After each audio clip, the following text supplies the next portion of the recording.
ಓಂ ಶ್ರೀ ಗುರು ಬಸವಲಿಂಗಾಯ ನಮಃ. ತಮಗೆಲ್ಲರಿಗೂ ಶುಭ ಸಂಜೆ, ಭಕ್ತಿಯ ಶರಣಾರ್ಥಿಗಳು. ಎಲ್ಲರೂ ಬರ್ತಿರ್ತಾರೆ. ನಾವೆಲ್ಲರಿಗೂ ಪ್ರಾರ್ಥನೆಯನ್ನು ಪ್ರಾರಂಭ ಮಾಡೋಣ. ನೇರವಾಗಿ ಕುಳಿತುಕೊಳ್ಳಿ, ಕಣ್ಗಳು ಮುಚ್ಚಿರಲಿ.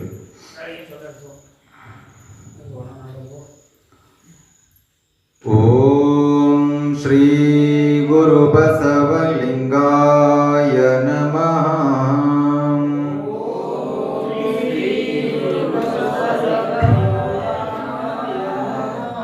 ಹರ ಬಸವಾಯ ನಮಃ. ಪ್ರಭು ಬಸವಾಯ ನಮಃ.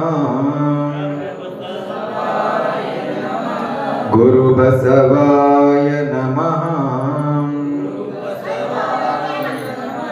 ಲಿಂಗ ಬಸವಾಯ ನಮಃ. ಜಂಗಮ ಬಸವಾಯ ನಮಃ. ಭಸ್ಮ ಬಸವಾಯ ನಮಃ. ರುದ್ರಾಕ್ಷಿ ಬಸವಾಯ ನಮಃ. ಮಂತ್ರ ಬಸವಾಯ ನಮಃ. ಪಾದೋದಕ ಬಸವಾಯ ನಮಃ.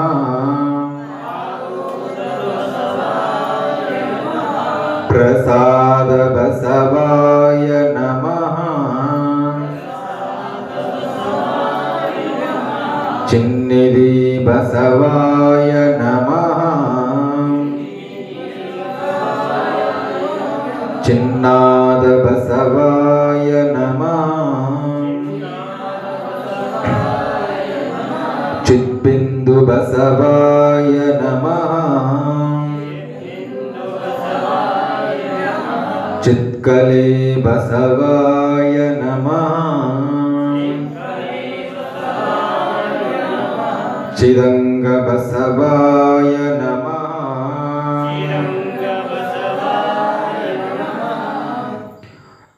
ನಿಷ್ಪ್ರಪಂಚ ಬಸವಾಯ ನಮಃ.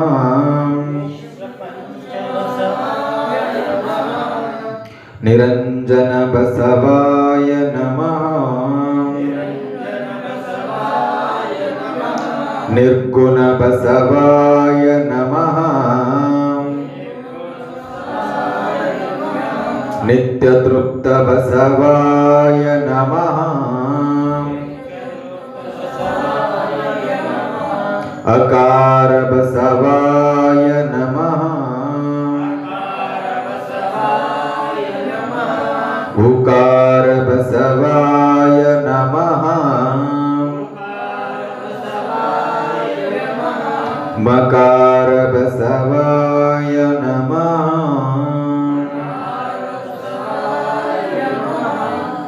ಮಕಾರ ಬಸವಾಯ ನಮಃ. ಶಿಕಾರ ಬಸವಾಯ ನಮಃ. ವಕಾರ ಬಸವಾಯ ನಮಃ. ಯಕಾರ ಬಸವಾಯ ನಮಃ. ಓಂಕಾರ ಬಸವಾಯ ನಮಃ.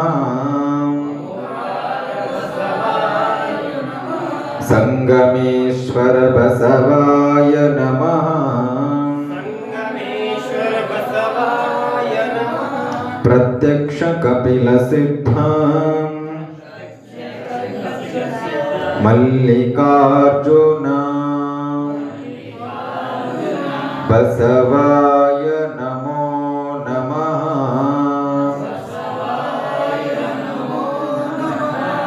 ಮೌನ ಧ್ಯಾನ.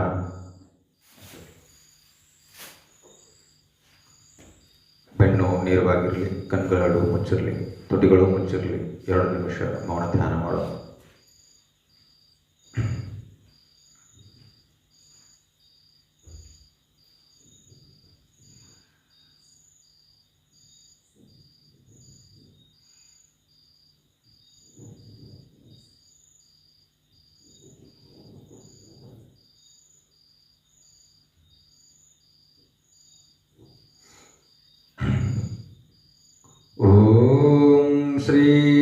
ಬಸವಲಿಂಗಾಯ ನಮಃ.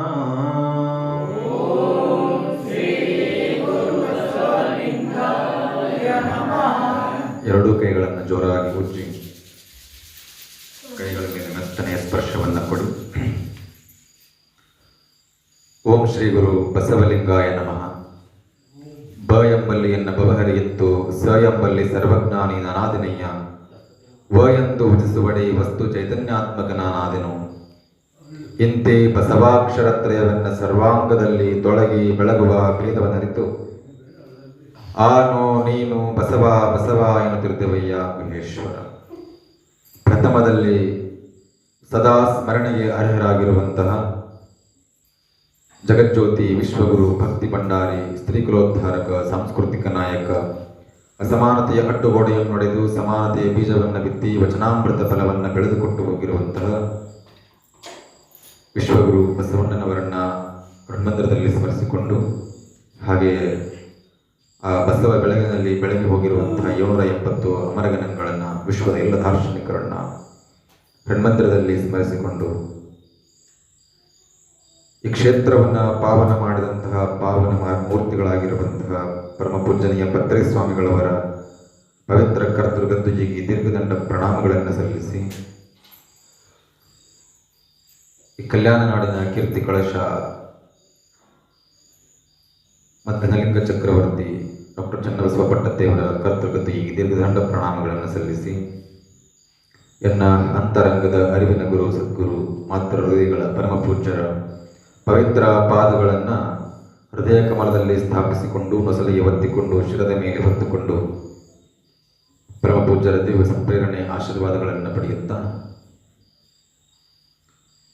ಎನ್ನ ಮಾರ್ಗದರ್ಶಕರು ಕ್ರಿಯಾಶೀಲರು ಯುವ ಯತಿಗಳಾಗಿರುವಂತಹ ಪರಮ ಪೂಜನೀಯ ಕಿರಿಯ ಶ್ರೀಗಳವರ ಪವಿತ್ರ ಪಾದಗಳಿಗೆ ಶಿರಸಾಷ್ಟಾಂಗ ನಮನಗಳನ್ನು ಸಲ್ಲಿಸಿ, ತಮ್ಮ ತಮ್ಮ ಅರಮನೆಗಳನ್ನು ತೊರೆದು ಈ ಗುರುಮನೆಗೆ ಆಗಮಿಸಿ ಗುರುವಾಣಿಯನ್ನು ಕೇಳಬೇಕಂತ ಬಂದಿರುವಂತಹ ಎಲ್ಲ ಶರಣ ತಂದೆ ತಾಯಂದಿರೇ, ಮುದ್ದು ಮಕ್ಕಳೇ, ತಾವೆಲ್ಲರೂ ಬಸವ ನೀಲಾಂಬಿಕೆಯರ ಸ್ವರೂಪರೆಂದೇ ಭಾವಿಸಿ ತಮ್ಮೆಲ್ಲರ ಪಾದಗಳಿಗೆ ಹಣೆ ಹಚ್ಚಿ ನನ್ನ ಅನಂತ ಭಕ್ತಿಯ ಶರಣಾರ್ಥಿಗಳು.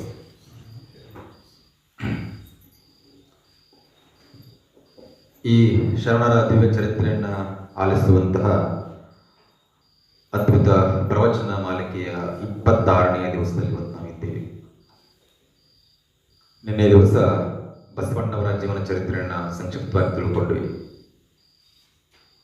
ಅದಕ್ಕಿಂತ ಮುಂಚೆ 10 ಹಲವು ಶರಣರ ದಿವ್ಯ ಚರಿತ್ರೆಯನ್ನು ಕೇಳಿ ಆನಂದಿಸಿದ್ವಿ. ಆ ಎಲ್ಲ ಶರಣರ ದಿವ್ಯ ಚರಿತ್ರೆನ ಇವತ್ತು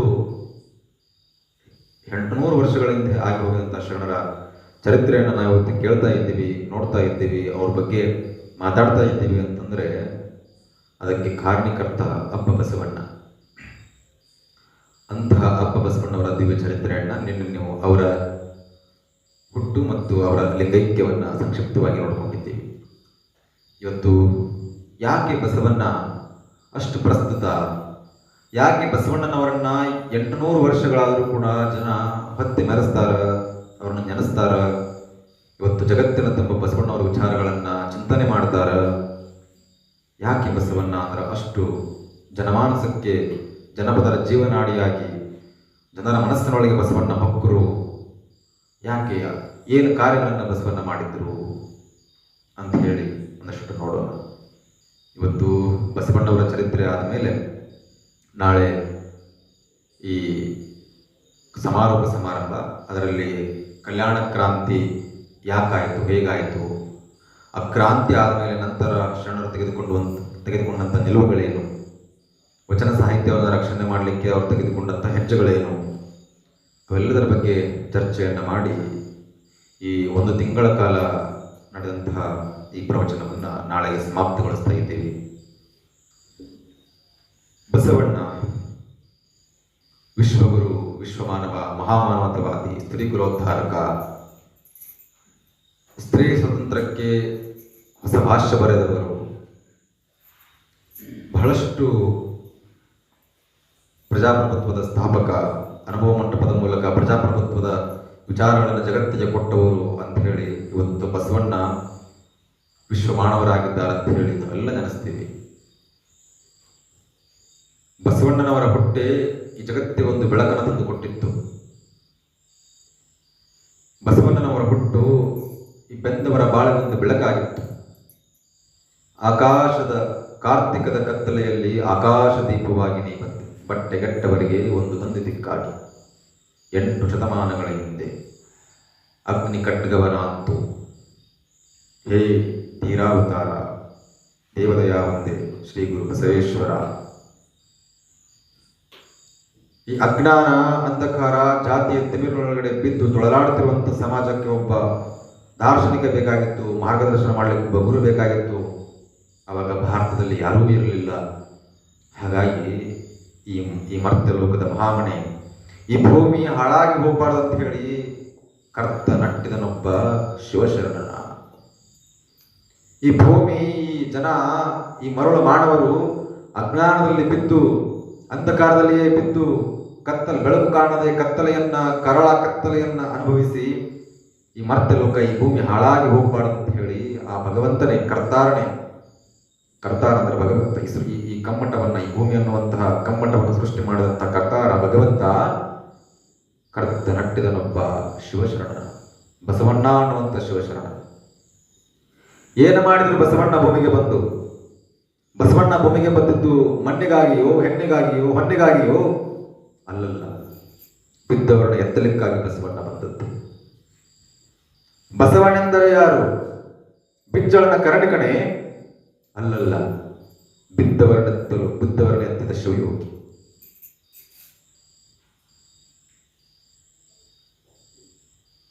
ಬಿದ್ದವರನ್ನ ಎತ್ತಲಿಕ್ಕೆ ದುಡಿದ ಶಿವಯೋಗಿ ಬಸವಣ್ಣ. ಕೈಲಾಸದ ಆಚೆಗೆ ಕಾಯಕಕ್ಕೆ ಕೈಲಾಸದ ಸ್ವರೂಪವನ್ನು ಕೊಟ್ಟಂತಹ ಶಿವಯೋಗಿ ಬಸವಣ್ಣ. ಅಂತಹ ಬಸವಣ್ಣ ಅವರು ಏನ್ ಮಾಡಿದ್ರು ಕಾರ್ಯಗಳು? ಬಸವಣ್ಣ ಭೂಮಿಗೆ ಬಂದರು.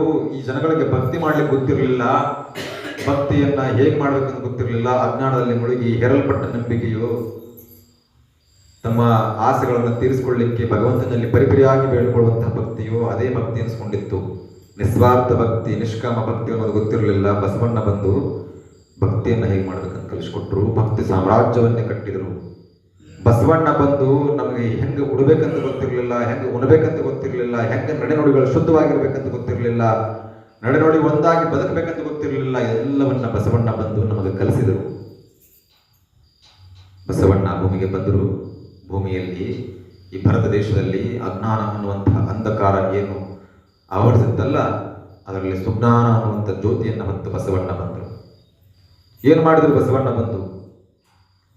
ಆ ಶಿವಶರಣ ಬಂದು ಶಿವಪುರ ಕಲ್ಯಾಣ ಎನ್ನುವಂತಹ ಶಿವಪುರವನ್ನ ಕೈಲಾಸವನ್ನಾಗಿ ಮಾಡಿದರು.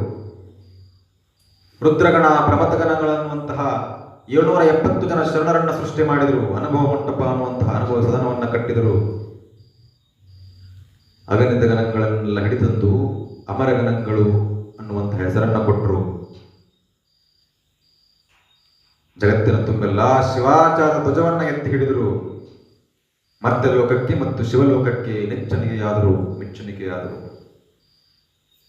ಬಹಳ ದೂರ ಭಗವಂತ ಇರುವಂತಹ ಸ್ಥಳ ಮತ್ತು ನಾವಿರುವಂತಹ ಸ್ಥಳ ಶಿವಲೋಕ ಮತ್ತು ಈ ಮರ್ತ್ಯ ಲೋಕ, ಈ ಭೂಮಿ ಬಹಳ ದೂರ ಇತ್ತು. ಭಕ್ತ ಮತ್ತು ಭಗವಂತನ ನಡುವೆ ಬೆಸುಗೆಯನ್ನು ಹಾಕಿದವರು ಬಸವಣ್ಣ. ಶಿವಾಚಾರ ಧ್ವಜ ಅಂದ್ರೆ ಸಮಾನತೆಯ ಧ್ವಜವನ್ನ ಎತ್ತಿ ಹಿಡಿದವರು ಬಸವಣ್ಣ. ನಾವೆಲ್ಲರೂ ದೇವರ ಮಕ್ಕಳು, ನಾವೆಲ್ಲರೂ ಒಂದಾಗಿ ಬಾಳಬೇಕನ್ನುವಂಥ ಧ್ವಜವನ್ನ ಎತ್ತಿ ಹಿಡಿದವರು ಬಸವಣ್ಣ. ಸಾಮಾನ್ಯ ಅಲ್ಲ ಬಸವಣ್ಣ. ಬಸವಣ್ಣನ ಕಾರ್ಯಗಳು ಸೂರ್ಯ ಚಂದ್ರ ಇರೋವರೆಗೂ ಈ ಭೂಮಿಯಲ್ಲಿ ಅವರ ಕಾರ್ಯಗಳು ಉಳ್ಕೊಳ್ತಾವ, ಅವರ ವಚನಗಳು ಉಳ್ಕೊಳ್ತಾವ, ಅವರ ಹೆಸರು ಉಳ್ಕೊಳ್ತದ. ನಮ್ಮಂಥವ್ರು 1000 ಜನ ಬರ್ತಾರೆ ಹೋಗ್ತಾರೆ, ಬಸವಣ್ಣ ಉಳ್ತಾರೆ ಜಗತ್ತಿನೊಳಗೆ. ಯಾಕೆ ಅಂತ ಕಾರ್ಯವನ್ನು ಬಸವಣ್ಣ ಮಾಡಿದರು. ಆ ಶಿವಶರಣನ ಮನೆಯೊಳಗಿದ್ದಂತಹ ಶಿವಗಣಗಳ ಚಿಂತನೆಯ ಕಂಡು ಎನ್ನ ಮನ ಉಬ್ಬಿ ಕೊಬ್ಬಿ ಓಲಾಡುತ್ತಿದ್ದೇನೆಯ್ಯ ಗುಹೇಶ್ವರ ಅಂತ ಹೇಳ್ತಾರೆ ಅಲ್ಲಮರು. ಬಸವಣ್ಣನವರ ಮಹಾಮನೆಯಲ್ಲಿ ಏನಿತ್ತು? ಹೊನ್ನು, ವಸ್ತ್ರ, ಒಡವೆ, ಬಂಗಾರ, ವಜ್ರ, ಎಡುರೆಗಳಿದ್ದವ? ಹಾಗಾಗಿ ಬಸವಣ್ಣ ಬಹಳ ಶ್ರೀಮಂತ ಅನ್ಸ್ಕೊಂಡಿದ್ರ? ಅಲ್ಲಲ್ಲ. ಬಸವಣ್ಣನವರ ಮಹಾಮನೆಯಲ್ಲಿ ನಿತ್ಯ ಏಕಕಾಲಕ್ಕೆ 1,00,000 ಮೇಲೆ 96,000 ಜನ, ಬರೀ 4,000 ಕಡಿಮೆ 2 ಲಕ್ಷ ಜನ ಜಂಗಮರು, ತಪಸ್ವಿಗಳು, ಸಾಧು ಸಂತರು ಏಕಕಾಲಕ್ಕೆ ನಿತ್ಯ ತ್ರಿಕಾಲದಲ್ಲಿ ಅವರು ಪ್ರಸಾದ ಮಾಡ್ತಾ ಇದ್ರು, ಲಿಂಗ ಪೂಜೆಯನ್ನ ಮಾಡ್ತಾ ಇದ್ರು, ಶಿವಯೋಗ ಅನುಷ್ಠಾನ ಕೊಡ್ತಾ ಇದ್ರು. ಅಂತಹ ಮಹಾಗಣಗಳ ಗುಂಪೆ ಮಹಾಮನೆಯಲ್ಲಿ ನೆರೆದಿತ್ತು. ಹಂಗ ಜಂಗಮತ್ವವನ್ನು ಕಲಿಸಿದಂಥವ್ರು ಬಸವಣ್ಣ. ನಮಗ ಜಂಗಮ ದಾಸೋಹ ಹೆಂಗ ಮಾಡ್ಬೇಕಂತ ಕಲಿಸಿದವರು ಬಸವಣ್ಣ. ಲಿಂಗದ ಬಾಯಿ ಜಂಗಮವೆಂದು ಪಡಿಪದಾರ್ಥಗಳನ್ನಿಕ್ಕಿದರೆ ಸಕಲಾರ್ಥ ನೀವು ಕೂಡಲ ಸಂಗಮ ದೇವ ಅಂತ ಹೇಳಿದ್ರು. ದೇವರನ್ನುವಂಥದ್ದನ್ನ ಜಂಗಮರಲ್ಲಿ ಕಾಣಬೇಕು. ದೇವರಿಗೆ ಉಣ್ಲಿಕ್ಕೆ ನಾವೆಲ್ಲ ದೇವರಿಗೆ ಹೋಗಿ ಎಡೆಯನ್ನ ಹಿಡಿತೀವಿ, ನೈವೇದ್ಯವನ್ನು ಹಿಡಿತೀವಿ, ದೇವರಿಗೆ ಹೋಗಿ ಹಾಲನ್ನು ಹಾಕ್ತೀವಿ, ತುಪ್ಪ ಹಾಕ್ತೀವಿ, ಬೆಣ್ಣೆ ಹಾಕ್ತೀವಿ, ಮೊಸರು ಹಾಕ್ತೀವಿ, ಮಜ್ಜಿಗೆಯನ್ನು ಹಾಕಿ ವ್ಯರ್ಥ ಮಾಡಿ ನೆಲಕ್ಕೆ ಚೆಲ್ಲಿ ಕಡಿಸಿ ತಿಪ್ಪೆಗೆ ಹಾಕ್ತೀವಿ. ಬಸವಣ್ಣ ಹೇಳಿದ್ರು, ನೆಲಕ್ಕೆ ಹಾಕಿದ್ರೆ ವ್ಯರ್ಥ ಆಗಿ ಹೋಗ್ತಿದ್ರಪ್ಪ. ಲಿಂಗದ ಬಾಯಿ ಎಲ್ಲದಂತಂದ್ರೆ, ದೇವರ ಬಾಯಿ ಎಲ್ಲದಂದ್ರೆ ಮನುಷ್ಯ ರೂಪಿಯಾಗಿ ಹಸಿದ ಬಟ್ಟೆ ಅದಲ್ಲ, ಅದೇ ದೇವರ ಬಾಯಿ. ಅದಕ್ಕೆ ಹಾಕ್ರಿ, ಭಗವಂತನಿಗೆ ತೃಪ್ತಿ ಆಗ್ತದೆ ಅಂತ ಹೇಳಿದ್ರು. ಎಂಥ ಬಸವಣ್ಣ ದಾಸೋಹದ ಸಂಸ್ಕೃತಿಯನ್ನು ಕಲಿಸಿದ್ರು ಬಸವಣ್ಣ. ಒಂದೇ ಏಕಕಾಲಕ್ಕೆ ಲಕ್ಷದ ಮೇಲೆ 96,000 ಜನರಿಗೆ ಜಂಗಮ ದಾಸೋಹವನ್ನು ಮಾಡುವುದರ ಮುಖಾಂತರ ಈ ದಾಸೋಹ ಪದ್ಧತಿಯನ್ನಂತೂ ಹೊಸದಾಗಿ ಪರಿಚಯ ಮಾಡಿಸಿಕೊಟ್ರು ಜಗತ್ತಿಗೆ. ಮೊದಲು ದಾನ ಇತ್ತು, ದಾನ ಬೇರೆ, ದಾಸೋಹ ಬೇರೆ. ದಾನ ಕೊಟ್ಟರೆ ದಾನ ಕೊಟ್ಟಿದ್ದೀನಿ ಅನ್ನುವಂಥ ಅಹಂ ಇರ್ತಿತ್ತು, ಇಸ್ಕೊಂಡವನಿಗೆ ಇಸ್ಕೊಂಡಿದ್ದೀನಿ ಅನ್ನುವಂಥ ಕೀಳರಿಮೆ ಇರ್ತಿತ್ತು. ಆದರೆ ಬಸವಣ್ಣನವರು ಕೊಟ್ಟಂತಹ ದಾಸೋಹ ಸಂಸ್ಕೃತಿಯಲ್ಲಿ ಕೊಟ್ಟವನಿಗೆ ಕೊಟ್ಟಿನಿ ಅನ್ನೋ ಭಾವ ಇರಲಿಲ್ಲ, ಇಸ್ಕೊಂಡವನಿಗೆ ಇಸ್ಕೊಂಡಿನಿ ಅನ್ನುವಂಥ ಕೀಳರಿಮೆ ಇರಲಿಲ್ಲ. ಅಂತಹ ದಾಸೋಹದ ಪದ್ಧತಿಯನ್ನ, ಅಂತಹ ದಾಸೋಹದ ವ್ಯವಸ್ಥೆಯನ್ನ, ಅಂತಹ ಸಂಪತ್ತನ್ನ ದಾಸೋಹದ ಮೂಲಕ ಶುದ್ಧಿ ಮಾಡಿಕೊಳ್ಳುವಂಥ ವ್ಯವಸ್ಥೆಯನ್ನ ಬಸವಣ್ಣ ಕಲ್ಪಿಸಿಕೊಟ್ಟಿದ್ರು 800 ವರ್ಷಗಳ ಹಿಂದೆ. ಕಲ್ಯಾಣದಲ್ಲಿ ಇದ್ದಂತಹ 770 ಅಮರ ಗಣಗಳು ಏನು ಶರಣರಿದ್ದಾರಲ್ಲ, ಅವರ ಕೈಗಳು ಯಾವಾಗಲೂ ಆಕಾಶವನ್ನು ನೋಡಿರಲಿಲ್ಲ ಅಂತ, ಅವರ ಅಂಗೈಗಳು ಆಕಾಶವನ್ನು ನೋಡಿರಲಿಲ್ಲ, ಯಾವಾಗಲೂ ಭೂಮಿಯನ್ನು ನೋಡ್ತಿದ್ವಂತ. ಏನದ್ರ ಅರ್ಥ? ಆಕಾಶವನ್ನು ನೋಡಿರಲಿಲ್ಲ ಅಂತಂದ್ರೆ ಕೈ ಚಾಚಿ ಬೇಡದವರಲ್ಲ, ಬೇಡದಾಗ ಅಂಗೈ ಆಕಾಶವನ್ನು ನೋಡ್ತದ. ಆ ಶೋಷಣರ ಕೈಗಳು ಆಕಾಶವನ್ನೇ ನೋಡ್ತಿರ್ಲಿಲ್ಲ, ಭೂಮಿಯನ್ನು ನೋಡ್ತಿದ್ದಂತ. ಭೂಮಿಯನ್ನು ನೋಡ್ತಿದ್ದಂದ್ರೆ ಯಾವಾಗಲೂ ಕೊಟ್ಟು ಗೊತ್ತು ಹೊರತವರಿಗೆ ಬೇಡಿ ಗೊತ್ತಿರಲಿಲ್ಲ. ಅದಕ್ಕಾಗಿ ಬಸವಣ್ಣ ಹೇಳ್ತಾರ, ಕಲ್ಯಾಣದಲ್ಲಿ ಬೇಡುವರಿಲ್ಲದೆ ಬಡವನಾದನಯ್ಯ ಅಂತ ಹೇಳಿ. ಇವತ್ತು ಅನೇಕ ದೇಶಗಳು, ಅಮೆರಿಕ, ಇಂಗ್ಲೆಂಡ್ ಅಂತ ದೇಶಗಳು, ಅವರ ದೇಶಗಳನ್ನ ಭಿಕ್ಷಕರಿಲ್ಲದಂತಹ ದೇಶವನ್ನಾಗಿ ಮಾಡ್ಬೇಕನ್ನೋ ಸಂಕಲ್ಪ ತೊಟ್ಟಾರ ಅವರು. ನಮ್ಮ ದೇಶಗಳಲ್ಲಿ ಒಬ್ಬರೂ ಭಿಕ್ಷಕರಿರಬಾರ್ದು ಅಂತ ಹೇಳಿ ಅದನ್ನ ಕಲ್ಯಾಣದಲ್ಲಿ ಬಸವಣ್ಣ ಅವಾಗಲೇ ಮಾಡಿಬಿಟ್ಟಿದ್ರು. ಬೇಡೋರಿರ್ಲಿಲ್ಲ ಕಲ್ಯಾಣದೊಳಗಡೆ, ಭಿಕ್ಷೆ ಬೇಡೋರಿರ್ಲಿಲ್ಲ ಅಂತ ನೋಡ್ರಿ. ಕಲ್ಯಾಣದೊಳಗಡೆ ಎಲ್ಲರೂ ಕಾಯಕವನ್ನು ಮಾಡಿ ದುಡ್ಡು ತಿಂತಾ ಇದ್ರು. ಅಂತಹ ಸುಭದ್ರ ಆರ್ಥಿಕ ವ್ಯವಸ್ಥೆಯಲ್ಲಿರುವಂತಹ ರಾಜ್ಯವನ್ನು ಕಟ್ಟಿದಂತಹ ಬಸವಣ್ಣ ಬರೀ ಸಂಪತ್ತನ್ನ ಗಳಿಸಿದಷ್ಟೇ ಕಲಿಸಲಿಲ್ಲ, ಸಂಪತ್ತನ್ನ ಬೇರೆಯವರಿಗೆ ದಾಸೋಹ ಮಾಡಿ ಈ ಕೈಯಿಂದ ಎತ್ತಿಕೊಟ್ಟು ಆ ಸಂಪತ್ತನ್ನ ಶುದ್ಧಿ ಮಾಡೋದನ್ನ ಕಲಿಸಿಕೊಟ್ರು ಬಸವಣ್ಣ. ಏನ್ ಮಾಡಿದ ಬಸವಣ್ಣ? ದಿನಾ 3 ಹೊತ್ತು ಆ ಜಂಗಮರು ಬಸವಣ್ಣವರ ಮಹಾಮಣಿಗೆ ಬರ್ತಾ ಇದ್ರು. ಅವರಿಗೆ ಲಿಂಗಾರ್ಚನೆಗೆ, ಲಿಂಗಪೂಜೆ ಮಾಡ್ಲಿಕ್ಕೆ ವ್ಯವಸ್ಥೆ ಮಾಡ್ತಾ ಇದ್ರು ಬಸವಣ್ಣ.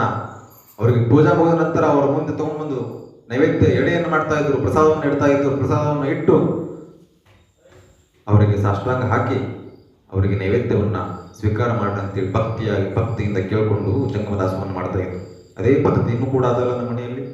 ನಾವೆಲ್ಲ ಯಾರಾದ್ರೂ ನಿಮ್ಮ ಮನೆಗೆ ಜಂಗಮರು ಬಂದ್ರೆ, ಸ್ವಾಮಿಗಳು ಬಂದ್ರೆ, ಅಯ್ಯನವ್ರು ಬಂದ್ರೆ ಏನ್ ಮಾಡ್ತೀರಿ? ಅವ್ರಿಗೆಲ್ಲ ಗದಿಗೆ ಮೇಲೆ ಕೂಡಿಸಿ ಅವ್ರಿಗೆಲ್ಲ ಪೂಜೆ ಮಾಡಿಸಿ, ಹೌದೆಲ್ಲ ಮಾಡ್ತಿರಲ್ಲ? ಅಲ್ಲ, ಅಯ್ಯನವರೆಲ್ಲ ಮಾಡ್ತಾರೆ. ಈಗ ಅಯ್ಯನವ್ರ ಮನೆಗೆ ಈಗ ಶ್ರಾವಣದಾಗೆಲ್ಲ ಬಹಳಷ್ಟು ಪದ್ಧತಿಗಳವ. ಶ್ರಾವಣದಾಗ ಪ್ರತಿ ಸೋಮವಾರ, ಶ್ರಾವಣ ಶುಕ್ರವಾರ ಒಂದಿಬ್ಬರು, 3 ಮಂದಿನೋ 5 ಮಂದಿನೋ 7 ಮಂದಿನೋ ಅವ್ರವ್ರು ಸಾಮರ್ಥ್ಯಕ್ಕೆ ತಕ್ಕನ ಹಾಗೆ ಅಯ್ಯನವ್ರನ್ನ ಕರೆಸಿ, ಜಂಗಮರನ್ನ ಕರೆಸಿ, ಅವ್ರನ್ನ ಪೂಜೆ ಮಾಡಿಸಿ, ಅವರಿಗೆ ಪ್ರಸಾದ ಮಾಡಿಸಿ. ಪ್ರಸಾದ ಮಾಡೋಕ್ಕಿಂತ ಮುಂಚೆ ನೋಡಿ ಎಂಥ ಸಂಸ್ಕೃತಿಯನ್ನು ಕಲಿಸಿಕೊಟ್ಟರು ಬಸವಣ್ಣ. ಪ್ರಸಾದ ಜಂಗಮರಿಗೆ ಪ್ರಸಾದ ನೈವೇದ್ಯ ಮಾಡೋದಕ್ಕಿಂತ ಮುಂಚೆ ಉದ್ದಿನಕಡ್ಡಿ ತಗೊಂಡು ಅವರಿಗೆ ಬೆಳಗಿ ಅವರಿಗೆ ಸಾಷ್ಟಾಂಗ ಹಾಕಿ ನಮ್ಮ ಮನೆಯಲ್ಲಿ ಇದೇ ರೀತಿ ಜಂಗಮ ದಾಸವನ್ನು ಮಾಡಿಕೊಡುವಂತಹ ಶಕ್ತಿಯನ್ನು ನೀಡುವ ಬಸವಣ್ಣ ಅಂತ ಹೇಳಿ ನಾವೆಲ್ಲ ಕೇಳ್ಕೊಳ್ತೀವಿ, ಹೌದಲ್ಲ? ಅಂತ ವ್ಯವಸ್ಥೆಯನ್ನು ಬಸವಣ್ಣ ನಮಗೆ ಕಲಿಸಿಕೊಟ್ಟು ಹೋದ್ರು. ಬಂದೇರಿ ಉಂಡು ಹೋಗ್ರಿ ಅಂತ ಅಷ್ಟೇ ಹೇಳೋದಲ್ಲ, ಇನ್ನಷ್ಟು ಹೆಚ್ಚು ಜಂಗಮ ದಾಸವನ್ನ ಮಾಡ್ಲಿಕ್ಕೆ ಈ ಲಿಂಗಾಯತ ಮನೆಗಳಲ್ಲಿ ಎಲ್ಲ ಪದ್ಧತಿಗಳದಾವ. ನಿಮ್ಗೆ ಗೊತ್ತೇ ಅದಾವ, ಹೊಸದಾಗಿ ಹೇಳ್ಬೇಕಾಗಿಲ್ಲ. ಯಾಕಂದ್ರೆ ದಿನ ನಿಮ್ಮ ಮನೆಗೆ ಪ್ರಸಾದ ಬರುವಾಗ ಇದೆಲ್ಲ ಮಾಡ್ತೀರಿ ನೀವು. ಎಡಿ ಮೇಲೆ ಗದಿಗೆ ಮೇಲೆ ನಾವು ಪೂಜೆ ಮಾಡ್ಕೊಂಡು ಮುಗಿದ್ಮೇಲೆ ಮಕ್ಕಳ ಕಡೆಗೆ ಸಾಷ್ಟಾಂಗ ಹಾಕಿಸ್ತೀರಿ. ಹಾಕಿಸಿ ಇದೇ ರೀತಿಯಾಗಿ ದಾಸೋಹ ಮಾಡುವಂಥ ಶಕ್ತಿಯನ್ನ ನಮಗೆ ಕರುಣಿಸಿರಿ ಬಸವಣ್ಣ ಅಂತ ಬೇಡ್ಕೊಳ್ತೀರಿ ಜಂಗಮರಿಗೆ. ಅಂತ ಅದ್ಭುತ ಈ ಬಹಳಷ್ಟು ನಾವು ಓದಲಿಂತ ವ್ಯವಸ್ಥೆಗಳು ಸಿಗೋದಿಲ್ಲ. ಈ ಊರಾಗ ಬಹಳ ಚಂದ ಅದನ್ನ ನೀವು ಆ ಪರಂಪರೆಯನ್ನ, ಆ ಪದ್ಧತಿಯನ್ನ ಅನುಸರಿಸ್ಕೊಂಡು ಬಂದಿದ್ದೀರಿ. ಬಹಳಷ್ಟು ಕಡೆ ಗೊತ್ತೇ ಇಲ್ರಿ. ಜಂಗಮರ ಮನೆಗೆ ಬಂದಾಗ ಅವ್ರಿಗೆ ಹೆಂಗ ಪೂಜೆ ಮಾಡಿಸ್ಬೇಕು, ಹೆಂಗ್ ಪ್ರಸಾದ ನಡೆಸ್ಬೇಕು, ಪ್ರಸಾದ ಎಲ್ಲ ತಟ್ಟೆ ಒಳಗೆ ನೀಡಿದ ಮೇಲೆ ಸಾಷ್ಟಾಂಗ ಹಾಕಿ ಇದೇ ರೀತಿ ದಾಸೋಹ ಮಾಡುವಂಥ ಶಕ್ತಿಯನ್ನು ಕೊಡುವಂತ ಹೇಳಿ ಬಿಡ್ಕೊಳ್ತಾರಲ್ಲ, ಆ ಪದ್ಧತಿಗಳಿಲ್ಲ, ಬಹಳ ಕಡಿಮೆ. ಈಗ ಆ ಕಡೆ ಎಲ್ಲ ಬಹಳ ಕಡಿಮೆ. ಹಿಂಗೊಬ್ಬರು ಸ್ವಾಮಿಗಳು ಒಂದು ಬೆನ್ನಕ್ಕೆ ಕರೆದಿದ್ರು ಒಬ್ಬರು ಸಾಂಬಳನ್ನ. ಬಹಳಷ್ಟು ದಿವಸ ಆಗಿತ್ತು ಆ ಊರ ಗೌಡ ಹಿರಿಯಾರ ಊರಿಗೆ. ಅವರು ಬಹಳಷ್ಟು ಜನ ಅವ್ರ ಮನೆ ಗುರುಗಳನ್ನ ಬೆನ್ನಕ್ಕೆ ಕರೆದಿರ್ಲಿಲ್ಲ. 10 ವರ್ಷದ ಮೇಲೆ ಕರೀತಾರ ಅವರು. ಮತ್ತು ಊರಾಗೆಲ್ಲ ಮನೆ ಗುರುಗಳಿಗೆ ಬೆನ್ನಕ್ಕೆ ಕರೆದಿಲ್ಲ ಗೌಡ, ಏನಪ್ಪ ಹಂಗದ ಅಂತ ಹೇಳಿ ಅನ್ಬಾರ್ದು ಅಂತ ತಿಳ್ಕೊಂಡು ಕಾಟಾಕ್ಷ ಕರೀತಾರೆ. ಅವ್ರು ಬರ್ತಾರ, ಮನೆ ಗುರುಗಳು ಬಂದು ವಯಸ್ಸಾಗದ 80 ವರ್ಷ ಮನೆ ಗುರುಗಳಿಗೆ. ಗೌಡ 10 ವರ್ಷ ಮೇಲೆ ಕರೆದ ಏನೋ ಮಾಡಿ ಅಂತ ತಿಳ್ಕೊಂಡು ಅವರು ಹಲ್ಲು ಬಾಯಾಗ ಹಲ್ಲು ಶಟ್ಟಪ್ಪ ಊಟ ಮಾಡಕ್ ಬರ್ತಾರ. ಏನ್ರಿ ಗೌಡ ಮಸ್ತ್ ಹೋಳ್ಗಿ, ತುಪ್ಪ, ಹಾಲು, ಕಿಚಡಿ, ಅನ್ನ, ಸಾರು ಎಲ್ಲ ಅಡುಗೆ ಮಾಡಿ ಹೆಂಟಿಕಾಯಿ ಕೊಟ್ಟು ಅವ್ರ ಪೂಜಾ ಮುಗಿದ್ಮೇಲೆ ಗದಿಗೆ ಮೇಲೆ ಕುಂತಿರ್ತಾರ. ಗುರುಗಳು ಎಡಿ ಮಾಡ್ತಾರೆ, ಎಲ್ಲ ಎಡಿ ಮಾಡ್ತಾರೆ. ಎಲ್ಲ ಎಡಿ ಮಾಡಿದ್ಮೇಲೆ ಮುಂದೆ ಏನು ಮಾಡಬೇಕು? ಸಾಷ್ಟಾಂಗ ಹಾಕ್ಬೇಕು. ಗುರುಗಳು ಅಂತಾರ, ಸಾಷ್ಟಾಂಗ ಹಾಕ್ರಿ ಅಂತಂತಾರ. ಅವ ಅಂತಾನ, ಅಲ್ರಿ ನಮ್ಮ ಮನ್ಯಾಗ ಹೆಂಡತಿ ಹೋಳ್ಗಿ ಮಾಡ್ಯಾಳ, ಸಜಕ ಮಾಡ್ಯಾಳ, ಹುಗ್ಗಿ ಮಾಡ್ಯಾಳ, ತುಪ್ಪ ಹಾಕ್ಯಾಳ, ಅನ್ನ ಮಾಡ್ಯಾಳ, ಸಾರು ಮಾಡ್ಯಾಳ, ಹಪ್ಪಳ ಕರ್ದಾಳ, ಈ ಸಾಷ್ಟಾಂಗ ಒಂದು ಮಾಡ್ಯಾಳ ನೋಡ್ರಿ ಈಕಿ ಬುದ್ಧಿ ಇಲ್ಲಕೀಗ ಅಂತ. ಅವನಿಗೆ ಸಾಷ್ಟಾಂಗ ಅಂತಲೇ ಗೊತ್ತಿಲ್ಲ. ಸಾಷ್ಟಾಂಗ ಅಂದ್ರೆ ಏನು? ಉದ್ದಕ್ಕೆ ನಮಸ್ಕಾರ ಮಾಡೋದು. ದೀರ್ಘದಂಡ ಅಂತಾರ. 2 ಪಾದಗಳು, 2 ಮೊಣಕಾಲುಗಳು, 2 ಕೈಗಳು, ಒಂದು ಹಣೆ, ಒಂದು ಮೂಗು ಹಚ್ಚಿ 4 ಹಚ್ಚಿ ಸಾಷ್ಟಾಂಗ ಹಾಕ್ಬೇಕು ಗುರುಗಳಿಗೆ. ಅದು ಅವನಿಗೆ ಗೊತ್ತೇ ಇಲ್ಲ. ಎಲ್ಲ ಮಾಡ್ಯಾಳ್ರಿ ನಮ್ಮ ಮನ್ಯಾಗಿ ಈ ಸಾಷ್ಟಾಂಗ ಮಾಡಿಲ್ಲ. ಈಗ ಬಡ್ದಾಡ್ತಾಳೆ ಹೊಕ್ಕ ಪಟ್ ಅಂತ ಕಪಾಳ ಕೊಡ್ತಾನೆ. ಆಕಿ ಗುರುಗಳು ಬಂದಾರ, ಸಾಷ್ಟಾಂಗ ಮಾಡಿಲ್ಲ ನೀನು ಅಂತ. ಆಕಿಗೂ ಗೊತ್ತಿಲ್ಲ ಸಾಷ್ಟಾಂಗ ಅಂದ್ರೆ ತಪ್ಪಾತ್ರಿ. ಪಟ ಮಗನ ಅಂಗಡಿ ಕಳಿಸ್ರಿ, ಶರ್ಟ್ ಅಂಗಡಿಗೆ ಹೋಗಿ ಸಾಷ್ಟಾಂಗ ತೊಗೊಂಡ್ಬರ್ತಾನ ಅಂತ ಹೇಳಕತ್ತದಕ್ಕೆ ಮಗನ ಕಳಿಸಿದ್ರ ಅಂಗಡಿಗೆ. ಇಬ್ರು ಸೇರಿ ಹೋಗೋ ಮಗನ ಅಂತ ಕೈಯಾಗ ₹100 ಕೊಟ್ಟು ಮರಿಗೌಡ ಕಳಿಸಿದ್ರು ಅಂಗಡಿಗೆ, ಶಟ್ರ ಅಂಗಡಿಗೆ. ಅವ ಮರಿಗೌಡ ಹೋದ. ಅಂಗಡಿಯಾಗ ಭಾಳ ಕರ್ತಿತ್ತು. ಶಟ್ರ ಮನ್ಯಾಗ ಗುರುಗಳು ಬಂದಾರ, ಸಾಷ್ಟಾಂಗ ಬೇಕಾಗ್ಯದ, ಸಾಷ್ಟಾಂಗ ಕೇಳಾಕತ್ತಾರ. ನಮ್ಮವ್ವ ಹೋಳಿಗೆ ಮಾಡ್ಯಾಳ, ತುಪ್ಪ ಮಾಡ್ಯಾಳ, ರೊಟ್ಟಿ ಮಾಡ್ಯಾಳ, ಚಪಾತಿ ಮಾಡ್ಯಾಳ, ಪಲ್ಯ ಮಾಡ್ಯಾಳ, ಎಲ್ಲ ನೀಡ್ಯಾಳ. ಸಾಷ್ಟಾಂಗ ಹಾಕೊಂಬಿಟ್ಟ ಅವ್ರು ಊಟ ಮಾಡಂಗಿಲ್ಲ ಅಂತ ಪಟ್ಟಕ್ಕೆ ಸಾಷ್ಟಾಂಗ ಕೊಡ್ರಿ ಅಂತ ಹೇಳಿ ಅವ ಮರಿಗೌಡ ಅಂಗಡಿಯಾಗ ಶಟ್ರ ಅಂಗಡಿಗೆ ಹಾಕತ್ತ. ಅವ ಶಟ್ರ ಸ್ವಲ್ಪ ಎಲ್ಲ ಗೊತ್ತಿತ್ತು ಪದ್ಧತಿ. ಅವ ಅಂದ, ತಡಿ ತಮ್ಮ ಕೊಡ್ತೀನಿ ನಿಮ್ಗೆ ಸಾಷ್ಟಾಂಗ ಅಂತೇಳಿ. ಅವ ಅಂದ, ಇವ ಮರಿಗೌಡಲ್ಲ, ಮತ್ತು ಮುಂದೆ ಊರಾಗ ಗೌಡನಂತಾರೆ, ಇವನೇ ಗೌಡಲ್ಲ, ಊರಾಗ ಹವಾಗತ್ತು. ಕೊಡ್ತಿರಲಿಲ್ಲ, ಬಡ ಕೊಡ್ರಿ. ಮರಿಗೌಡ ಕೇಳಾಕತ್ತೀನಿ, ಏನು ಮರಿದಿಲ್ಲ ನನಗೆ ಅಂತಂದಾಗ, ಬಾ ಯಾಕೋ ಭಾಳ ಆಗತ್ತೇಳಿ ಬಾ ಇಲ್ಲಿ ಮುಂದೆ ಅಂತ ಕರಿತಾನೆ. ₹100 ಕೊಡ್ತಾನ ಮರಿಗೌಡ ಶಟ್ರ ಕೈಯಾಗ. ಅವ ಏನು ಮಾಡಂಗಿಲ್ಲ, ಸೀದಾ ಏನು ಮಾಡ್ತಾನಂದ್ರೆ ಇಷ್ಟು ಕೈ ದೂರ ಮಾಡ್ತಾನೆ. ಇಷ್ಟು ಒಂದು ಕೈ ದೂರ ಮಾಡಿ ಫಟ್ ಅಂತ ಕಪಾಳ ಕೊಡ್ತಾನೆ ಶಟ್ರು. ಇವ ಬಂದ, ₹100 ಇಸ್ಕೊಂಡ ಶಟ್ರು. ಸೀದಾ ಮನೆಗೆ ಬಂದ. ಫಸ್ಟ್ ಇವ ಬಂದಿದ್ದೆ, ಅವ್ವ ಸ್ವಲ್ಪ ಕೆಳಗೆ ಬಗ್ಗಿಲ್ಲ. ಅವ್ರವ ಕೆಳಗೆ ಬಗ್ತಲ್ಲ, ಇವನು ಫಟ್ ಅಂತ ಕೊಡ್ತಾನೆ. ಇದೇ ನೋಡ್ರಿ ಸಾಷ್ಟಾಂಗ. ಶಟ್ರ ಕೊಟ್ಟಾರ, ₹100 ಕೊಟ್ಟಿದ್ದಕ್ಕೆ ಇದನ್ನೇ ಸಾಷ್ಟಾಂಗ ಕೊಟ್ಟಾರ ಅವರು, ತಗೋ ಅಂತ. ಆಕಿ ಏನು ಮಾಡಬೇಕು? ತನ್ನ ಗಂಡ ಕರೆದ್ಲು, ಬರ್ರಿ ಗೌಡ್ರ ಈ ಕಡೆ ಅಂತೇಳಿ ಕ್ವಾಣಿ ಕರ್ಕೊಂಡು ಊರಲ್ಲಿ ಕರ್ಕೊಂಡು ಆಗಿ ಒಂದು ತೆಗೆದು ಒಂದು ಕೊಟ್ಟರು ಅವನಿಗೆ ಕಪಾಳಕ್ಕೆ. ಇದನ್ನ ಕೊಟ್ಟಂಗ್ರಿ ನನಗೆ ಮಗ ಶಟ್ರ ಇದನ್ನ ಕೊಟ್ಟಾರ ಅಂತೇಳಿ. ಇದೇ ಸಾಷ್ಟಾಂಗ. ಇವ್ ಗೊತ್ತಿಲ್ಲ ಲೇವ.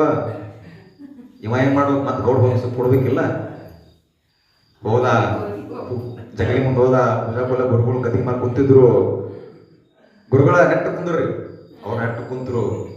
ಮತ್ತೆ ಹೇಳಿದ್ದೀನಿ ನಿಮಗೆ, ಹಲ್ಲು ಹೋಗಿದ್ದು ಗುರುಗಳು 80 ವರ್ಷ ಆಗಿತ್ತು. ಹಲ್ಲು ಸಟ್ಟಕೊಂಡು ಬಂದಿದ್ರು. ಹೋಳಿಗೆ ಬೆಳಿಬೇಕು, ಭಾಳ ವರ್ಷಕ್ಕೆ ಕರ್ಶಾನ್ ಗೌಡ ನಮ್ಮ ಕುಲಗುರುಗಳು ಇದು ಅನ್ಕೊಂಡು 10 ವರ್ಷ ಮೇಲೆ ಕರ್ಶಾನ್ ಅಂತ ಹೇಳಿ ಕುಂತಿದ್ರು. ಗುರುಗಳು ನೆಟ್ಟು ಕುಂದ್ರು. ಏನೋ ಚಲೋ ಸಾಷ್ಟಾಂಗ ಹಾಕ್ತಾನೆ, ಭಕ್ತಿ ಬಳವ ಅಂತ ಅವ್ರು ತಿಳ್ಕೊಂಡಾರ. ಇವ ಏನು ಮಾಡಿದ? ಒಂದು ತೆಗೆದು ಕೊಟ್ಟಿದ್ದು ಪಡ್ತ ಕಲ್ಲು ಸಟ್ಟ ಬಂದು ದಾಟ. ಅಲ್ರಿ ಮತ್ತ ಗೌಡ ಗೊತ್ತಿದ್ರೆ ಗೌಡ ತನ್ನ ಮಗಿಗೆ ಹೇಳ್ತಿದ್ದ. ಗೌಡಿಗೆ ಗೊತ್ತಿಲ್ಲ, ತನ್ನ ಮಗಿಗೆ ಏನು ಹೇಳ್ಕೊಡ್ತಾನ? ಹೌದಲ್ಲ? ಬಹಳ ವಿಶೇಷವಾಗಿ ಈ ಊರಾಗ ಅವೆಲ್ಲ ಪದ್ಧತಿಗಳನ್ನು ನೀವು ಅನುಸರಿಸ್ಕೊಂಡು ಬಂದಿರೋದು ನೋಡಿ ಬಹಳ ಖುಷಿ ಆಯಿತು. ಅವೆಲ್ಲ ನೀವು ಮರೆತಿಲ್ಲ. ಮನೆಗೆ ಶ್ರಾವಣದಾಗ ಅಮಾವಾಸ್ಯೆ ಒಣವೆಗೆ ಜಂಗಮರು ಕರೆಸ್ತೀರಿ, ಎಣಾರ ಕರೆಸಿ ಪ್ರಸಾದ ಮಾಡಿಸ್ತೀರಿ. ಇನ್ನೂ ನಿಮ್ಮಲ್ಲಿ ಬಸವಣ್ಣ, ನಿಮ್ಮ ಹೃದಯದೊಳಗೆ ಬಸವಣ್ಣದ ಆಸುವ ಭಾವನೆ ಉಳಿದಿದೆ ಅನ್ಲಿಕ್ಕೆ ಅದೇ ಸಾಕ್ಷಿ. ಭಾಳ ಖುಷಿ ಆಯ್ತು ನನಗೆ. ಭಾಳ ಕಡೆ ನಾವು ಹೋಗಿರ್ತೀವಿ, ಏನು ಗೊತ್ತಿರಂಗಿಲ್ಲ, ಏನೂ ಗೊತ್ತಿರಂಗಿಲ್ಲ. ಹಂಗ ಬಸವಣ್ಣ ಎಷ್ಟು ಅದ್ಭುತವಾಗಿ ಮನೆಗೆ ಒಬ್ಬ ಜಂಗಮರು ಬಂದ್ರೆ ಇದು ಗತಿ ಮಾಡ್ಕೊಂಡ್ವಿ. ಬಸವಣ್ಣ ನಿತ್ಯ 1,90,000 ಜನ ಜಂಗಮರಿಗೆ ನಿತ್ಯ ಪ್ರಸಾದ ಮಾಡಿಸ್ತಿದ್ರು, ಜಂಗಮ ದಾಸೋಹವನ್ನು ಮಾಡಿಸ್ತಿದ್ರು. ಮತ್ತು ಅಲ್ಲಿ ಸಾಮಾನ್ಯವಾಗಿ ಬರೀ ಎಲ್ಲಾ ಥರದ ಜಂಗಮರು ಇದ್ರು, ಎಲ್ಲಾ ಥರದವರು ಇದ್ರು. ಹಾಲ ನೇಮ, ಹಾಲ ಕೆನೆಯ ನೇಮ, ಕೆನೆ ತಪ್ಪಿದರೆ ಕಿಚ್ಚಡಿಯ ನೇಮ, ಬೆಣ್ಣೆಯ ನೇಮ, ಮೊಸರಿನ ನೇಮ, ಎಲ್ಲಾ ನೇಮದವರು ಬೇಡ್ತಿದ್ರು. ಮೃಷ್ಟಾನ್ನ ಭೋಜನವೇ ಬೇಕಂತ ಬೇಡವರು ಇದ್ರು, ನಂಗೆ ಹಾಲೇ ಬೇಕಂತ ಬೇಡವರು ಇದ್ರು, ನನಗೆ ಕೆನೆ ಹಾಲೇ ಬೇಕಂತ ಬೇಡವರು ಇದ್ರು, ಬೆಣ್ಣೆ ಬೇಡವರು ಇದ್ರು, ತುಪ್ಪ ಬೇಡವರು ಇದ್ರು. ಯಾರ್ಯಾರಿಗೆ ಏನೇನು ಬೇಕಾಗ್ತದೆ ಒಂದು ಸ್ವಲ್ಪ ಕೊರತೆ ಬರಲಂಗ ಬಸವಣ್ಣ ನೋಡ್ಕೊಂಡಿದ್ರು. ಅಲ್ಲಿ ಅವ್ರ ಮಹಾಮಂಡಲದಂತಹ ಜಂಗಮರಿಗೆ ಪ್ರಸಾದಕ್ಕೊಂದು ಸ್ವಲ್ಪ ಕೊರತೆ ಆಗ್ಬಾರ್ದು ಅಂತೇಳಿ 10,000 ಗೋಗಳಿರುವಂತ ಗೋಶಾಲೆ ಕಟ್ಟಿಸ್ಬಿಟ್ಟಿದ್ರು ಬಸವಣ್ಣ. ಅಂತಹ ಬಸವಣ್ಣ, ಜಂಗಮ ಪ್ರೇಮಿ ಬಸವಣ್ಣ. ಲಿಂಗಾರ್ಚನೆಯ ಮಾಡುವನೆಯ ಜಂಗಮನನ್ನ ಮರೆಗೆ ಬರಲೆಂದು ಅವ್ರು ಲಿಂಗ ಪೂಜೆ ಮಾಡ್ಕೊತಾರ ಗೊತ್ತೇನ್ರಿ. ಲಿಂಗ ಪೂಜೆ ಮಾಡ್ಕೊಳ್ಳೋದೇ ಇಂಥ ಜಂಗಮರು ಸಾಧು ಸತ್ಪುರುಷರು ನನ್ನ ಮನೆಗೆ ಬರಲೆಂತ ಹೇಳಿ ಲಿಂಗಾರ್ಚನೆ ಮಾಡ್ಕೊಳ್ತಾರಂತವ್ರು. ಎಂತಹ ಜಂಗಮ ದಾಸೋಹಿ ಬಸವಣ್ಣ. ದಿನ ನಿತ್ಯ ತರೇವಾರಿ ಬಹಳ ಬಹಳ ಥರ ಐಟಮ್ಸ್ ಮಹಾಮನೆಯಲ್ಲಿ ದಿನಾ ಒಂಥರ ಐಟಮ್ಸ್ ಎಲ್ಲ ಜಂಗಮರಿಗೆ ನಿಂತು ಪ್ರಸಾದ ಮಾಡಿಸ್ತಿದ್ರು. ಒಂದಿನ ರಿಪೀಟಾಗಿ ಮತ್ತೊಂದು ದಿನ ಮತ್ತೆ ಮಾಡಿಸಿದ್ರು. ಹೊಸ ಹೊಸ ಹೊಸ ಹೊಸ ಅಡಿಗೆ ಒಟ್ಟು ಜಂಗಮರಿಗೆ ಖುಷಿ ಪಡಿಸ್ಬೇಕು. ಅಂತಹ ದಾಸೋಹ ಸಂಸ್ಕೃತಿಯನ್ನು ಕೊಟ್ಟಂಥವ್ರು ಬಸವಣ್ಣ. ಹಂಗ ಕೂಡಿ ಉಂಡ್ರು, ಕೂಡಿ ಬಾಳ್ರು, ಅವ ಇವ ಅನ್ನಕ್ಕೆ ಹೋಗ್ಬೇಡ್ರು, ಎಲ್ಲರೂ ನಮ್ಮವ ನಮ್ಮವ ಅಂದ್ರು. ಜಾತಿ ಜಾತಿ ಮತ್ತೆ ನೀವು ಜಗಾಡ್ಕೊಂಡು ಬೆಂಕಿ ಹಚ್ಕೋಬೇಡ್ರು, ಎಲ್ಲರೂ ಕರ್ಕೊಂಡು ಉಂಡ್ರು. ಒಂದು ರೊಟ್ಟಿ ಇದ್ರೆ ಅದ್ರಾಗ 4 ಜಾತಿ ಇದ್ರೆ 4 ಜಾತಿಯವರು 4 ಪೀಸ್ ಮಾಡ್ಕೊಂಡು ಉಂಡ್ರು, 4 ಮಂದಿ ಇದ್ರು ಅಂತ ಹೇಳಿ ಅದ್ಭುತವಾದ ಸಂದೇಶವನ್ನು ಕೊಟ್ಟು ಹೋದ ಬಸವಣ್ಣ. ಎಂತಹ ಬಸವಣ್ಣ, ಎಂತಹ ಮಹಾಮಣ, ಎಂತಹ ಮಂಟಪ. ಅದು ನೋಡ್ಲಿಕ್ಕೆ ಈ ಮೈ ತುಂಬ ಕಣ್ಣಾಗಿರ್ಬೇಕು. ಬರೀ 2 ಕಣ್ಣಿಂದ ನೋಡಕ್ ಸಾಧ್ಯ ಆಗ್ತಿರಲಿಲ್ಲ ಕಲ್ಯಾಣವನ್ನವಾಗ. ಈಗ ನೋಡ್ಲಿಕ್ಕೆ ಆಗಲ್ಲ. ಅದನ್ನ ಕಲ್ಯಾಣ ಕಟ್ಟುಕರೆ ಬೀದಿ ಆಗಿಬಿಟ್ಟದ. ಅವಾಗ ಕಲ್ಯಾಣ ನೋಡ್ಬೇಕಂದ್ರೆ 2 ಕಣ್ಣು ಸಾಕ್ತಿರ್ಲಿಲ್ಲ, ಮೈ ತುಂಬ ಕಣ್ಣು ಮಾಡ್ಕೋಬೇಕಾಗಿತ್ತು. ಹಂಗಿತ್ತು ಕಲ್ಯಾಣ. ಬಸವಣ್ಣ ಹಂಗೆ ಕಟ್ಟಿದ್ರು ಕಲ್ಯಾಣ. ಎಂತಹ ಜಂಗಮ ಭಕ್ತಿ, ಎಂತಹ ಜಂಗಮ ದಾಸೋಹ. ಆರಂಭವ ಮಾಡುವನಯ್ಯ ಗುರುಪೂಜೆಗಂತು, ವ್ಯವಹಾರವ ಮಾಡುವನಯ್ಯ ಲಿಂಗಾರ್ಚನೆಗಂತು, ದಾಸೋಹ ಮಾಡುವನಯ್ಯ ಜಂಗಮಾರ್ಚನೆಗಂತು. ಜಂಗಮವೇ ಅವರ ಜೀವ. ಜಂಗಮ ಅಂದ್ರೆ ಭಾಷೆ ಹೇಳ್ಬಿಟ್ಟಿದ್ದಾನೆ. ಜಂಗಮ ಅಂದ್ರೆ ಸಮಾಜ. ಸರಳವಾಗಿ ಹೇಳಬೇಕಂದ್ರೆ ಜಂಗಮ ಅಂದ್ರೆ ಎಲ್ಲೆಲ್ಲಿ ಹೊಸ ಬಟ್ಟೆಗಳದಾವ, ಎಲ್ಲೆಲ್ಲಿ ಜೀವ ಅದಾವ ಅದೆಲ್ಲ ಜಂಗಮ. ಅದರಲ್ಲಿ ವ್ಯಕ್ತಿಗತವಾಗಿ ಒಬ್ಬ ವ್ಯಕ್ತಿಯಲ್ಲಿ ಒಬ್ಬ ಅರಿವು, ಆಚಾರ, ಅನುಭವ ಇಟ್ಕೊಂಡು ಒಬ್ಬ ತಪಸ್ವಿಯಾಗಿ, ಸುಯೋಗಿ ಆಗಿ, ಸತ್ಪುರುಷನಾಗಿ ಇರುವಂಥವನು ಜಂಗಮ. ವ್ಯಕ್ತಿಗತವಾಗಿ ಬಂದರೆ ಅಂತಹ ಜಂಗಮ ಭಕ್ತಿಯನ್ನು ಬಸವಣ್ಣ ಮಾಡಿದ್ರು. ಜಂಗಮ ದಾಸೋಹದ ಸಮಾಜವನ್ನು ಕಟ್ಟಿದ್ರು. ಆ ಮಹಾಮಣಿಯಲ್ಲಿ ನಿತ್ಯ ನಿತ್ಯ ಎಂತಹ ಜಂಗಮ ದಾಸೋಹ ನಡೀತಾ ಇತ್ತು. ತರಹೇವಾರ ದಿನ ದಿನ ದಿನ ಬೇರೆ ಬೇರೆ ಬೇರೆ ಬೇರೆ ಐಟಮ್ಗಳು. ಎಲ್ಲೆಲ್ಲಿ ಅವ್ರಿಗೆ ಜಂಗಮ ದಾಸೋಹ ಮಾಡ್ಲಿಕ್ಕಂತ ಹೇಳಿ ಬಸವಣ್ಣವರು ಕಾಶ್ಮೀರಕ್ಕೆ ಹೋದ್ರೆ ಅಂತ ಹೇಳಿದ್ನಲ್ಲ, ಅಲ್ಲಿ ಇರೋ ಜಂಗಮರಿಗೆ ಏನೂ ತೊಂದರೆ ಆಗಬಾರ್ದು ಅಂತೇಳಿ ಜೊತೆಗೆ ಅಡಿಗೆ ಮಾಡೋಕೆ ಕರ್ಕೊಂಡು ಹೋಗಿದ್ರಂತೆ ಬಸವಣ್ಣವ್ರು. ನೋಡಿ ಎಂಥ ಮಾತುರದೆ ಅವ್ರು. ಒಂದು ಊರಾಗ ಒಬ್ಬರು ಸ್ವಾಮಿಗಳು ಹಿಂಗೆ ಶ್ರಾವಣ ಪ್ರವಚನಕ್ಕಂತ ಹೋದ್ರಂತ್ರಿ. ಪ್ರವಚನಕ್ಕಂತ ಹೋದಾಗ ಸಂಜೆ ಹೋಗಿ 5 ಗಂಟೆಗೆ ಆ ಊರಿಗೆ ಇಳಿದ್ರು. ಬಸ್ ಇಳನ ಸ್ವಾಮಿಗಳಿಗೆ ಸ್ವಾಗತ ಮಾಡ್ಕೊಂಡ್ರು, ಮೆರವಣಿಗೆ ಮಾಡಿದ್ರು, ಕುದುರೆ ಮೇಲೆ ಕುಂದ್ರಿಸಿ ಹೂವಿನ ಹಾಸಿಗೆ ಹಾಕೊಂಡು ಗುಡಿ ಕರ್ಕೊಂಡು ಹೋದ್ರು. ಗುಡ್ಯಾಗ ಪ್ರವಚನ ಹೋಗಿತ್ತು. ರಾತ್ರಿ ಆ ಊರಿನ ಗೌಡ್ರ ಮನ್ಯಾಗ ಪ್ರಸಾದ ಆಗಿತ್ತು ಸ್ವಾಮಿಗಳಿಗೆ. ಭಾರಿ ಮಜಾ ಅದ ಅಂತ ಕೇಳಿದ್ರು. ಸ್ವಾಮಿಗಳು ಪ್ರವಚನ ಮುಗಿಸಿ ಹೊಟ್ಟೆ ಹಸ್ತಿತ್ತು. ಅವರು ಹಾಡಿ ಹಾಡ್ಕೋತ ಭಾರಿ ಮಸ್ತ್ ಪ್ರವಚನ ಮಾಡಿದ್ರು. ಮುಂದೆ ಹಾರ್ಮೋನಿಯಂ ಇಟ್ಕೊಂಡು ಅವ್ರಿಗೆ 1 ಗಂಟೆ 1.5 ಗಂಟೆ 2 ಗಂಟೆ ಪ್ರವಚನ ಮಾಡಿ ಸುಸ್ತಾಗಿತ್ತು. ಯಾವಾಗಾರ ಹೊಟ್ಟೆ ಹಸತ್ತು ಅವ್ರಿಗೆ, ಯಾವಾಗಾರ ಮುಂಡಿನ ಅಂತ ಅನ್ಸಿತ್ತು.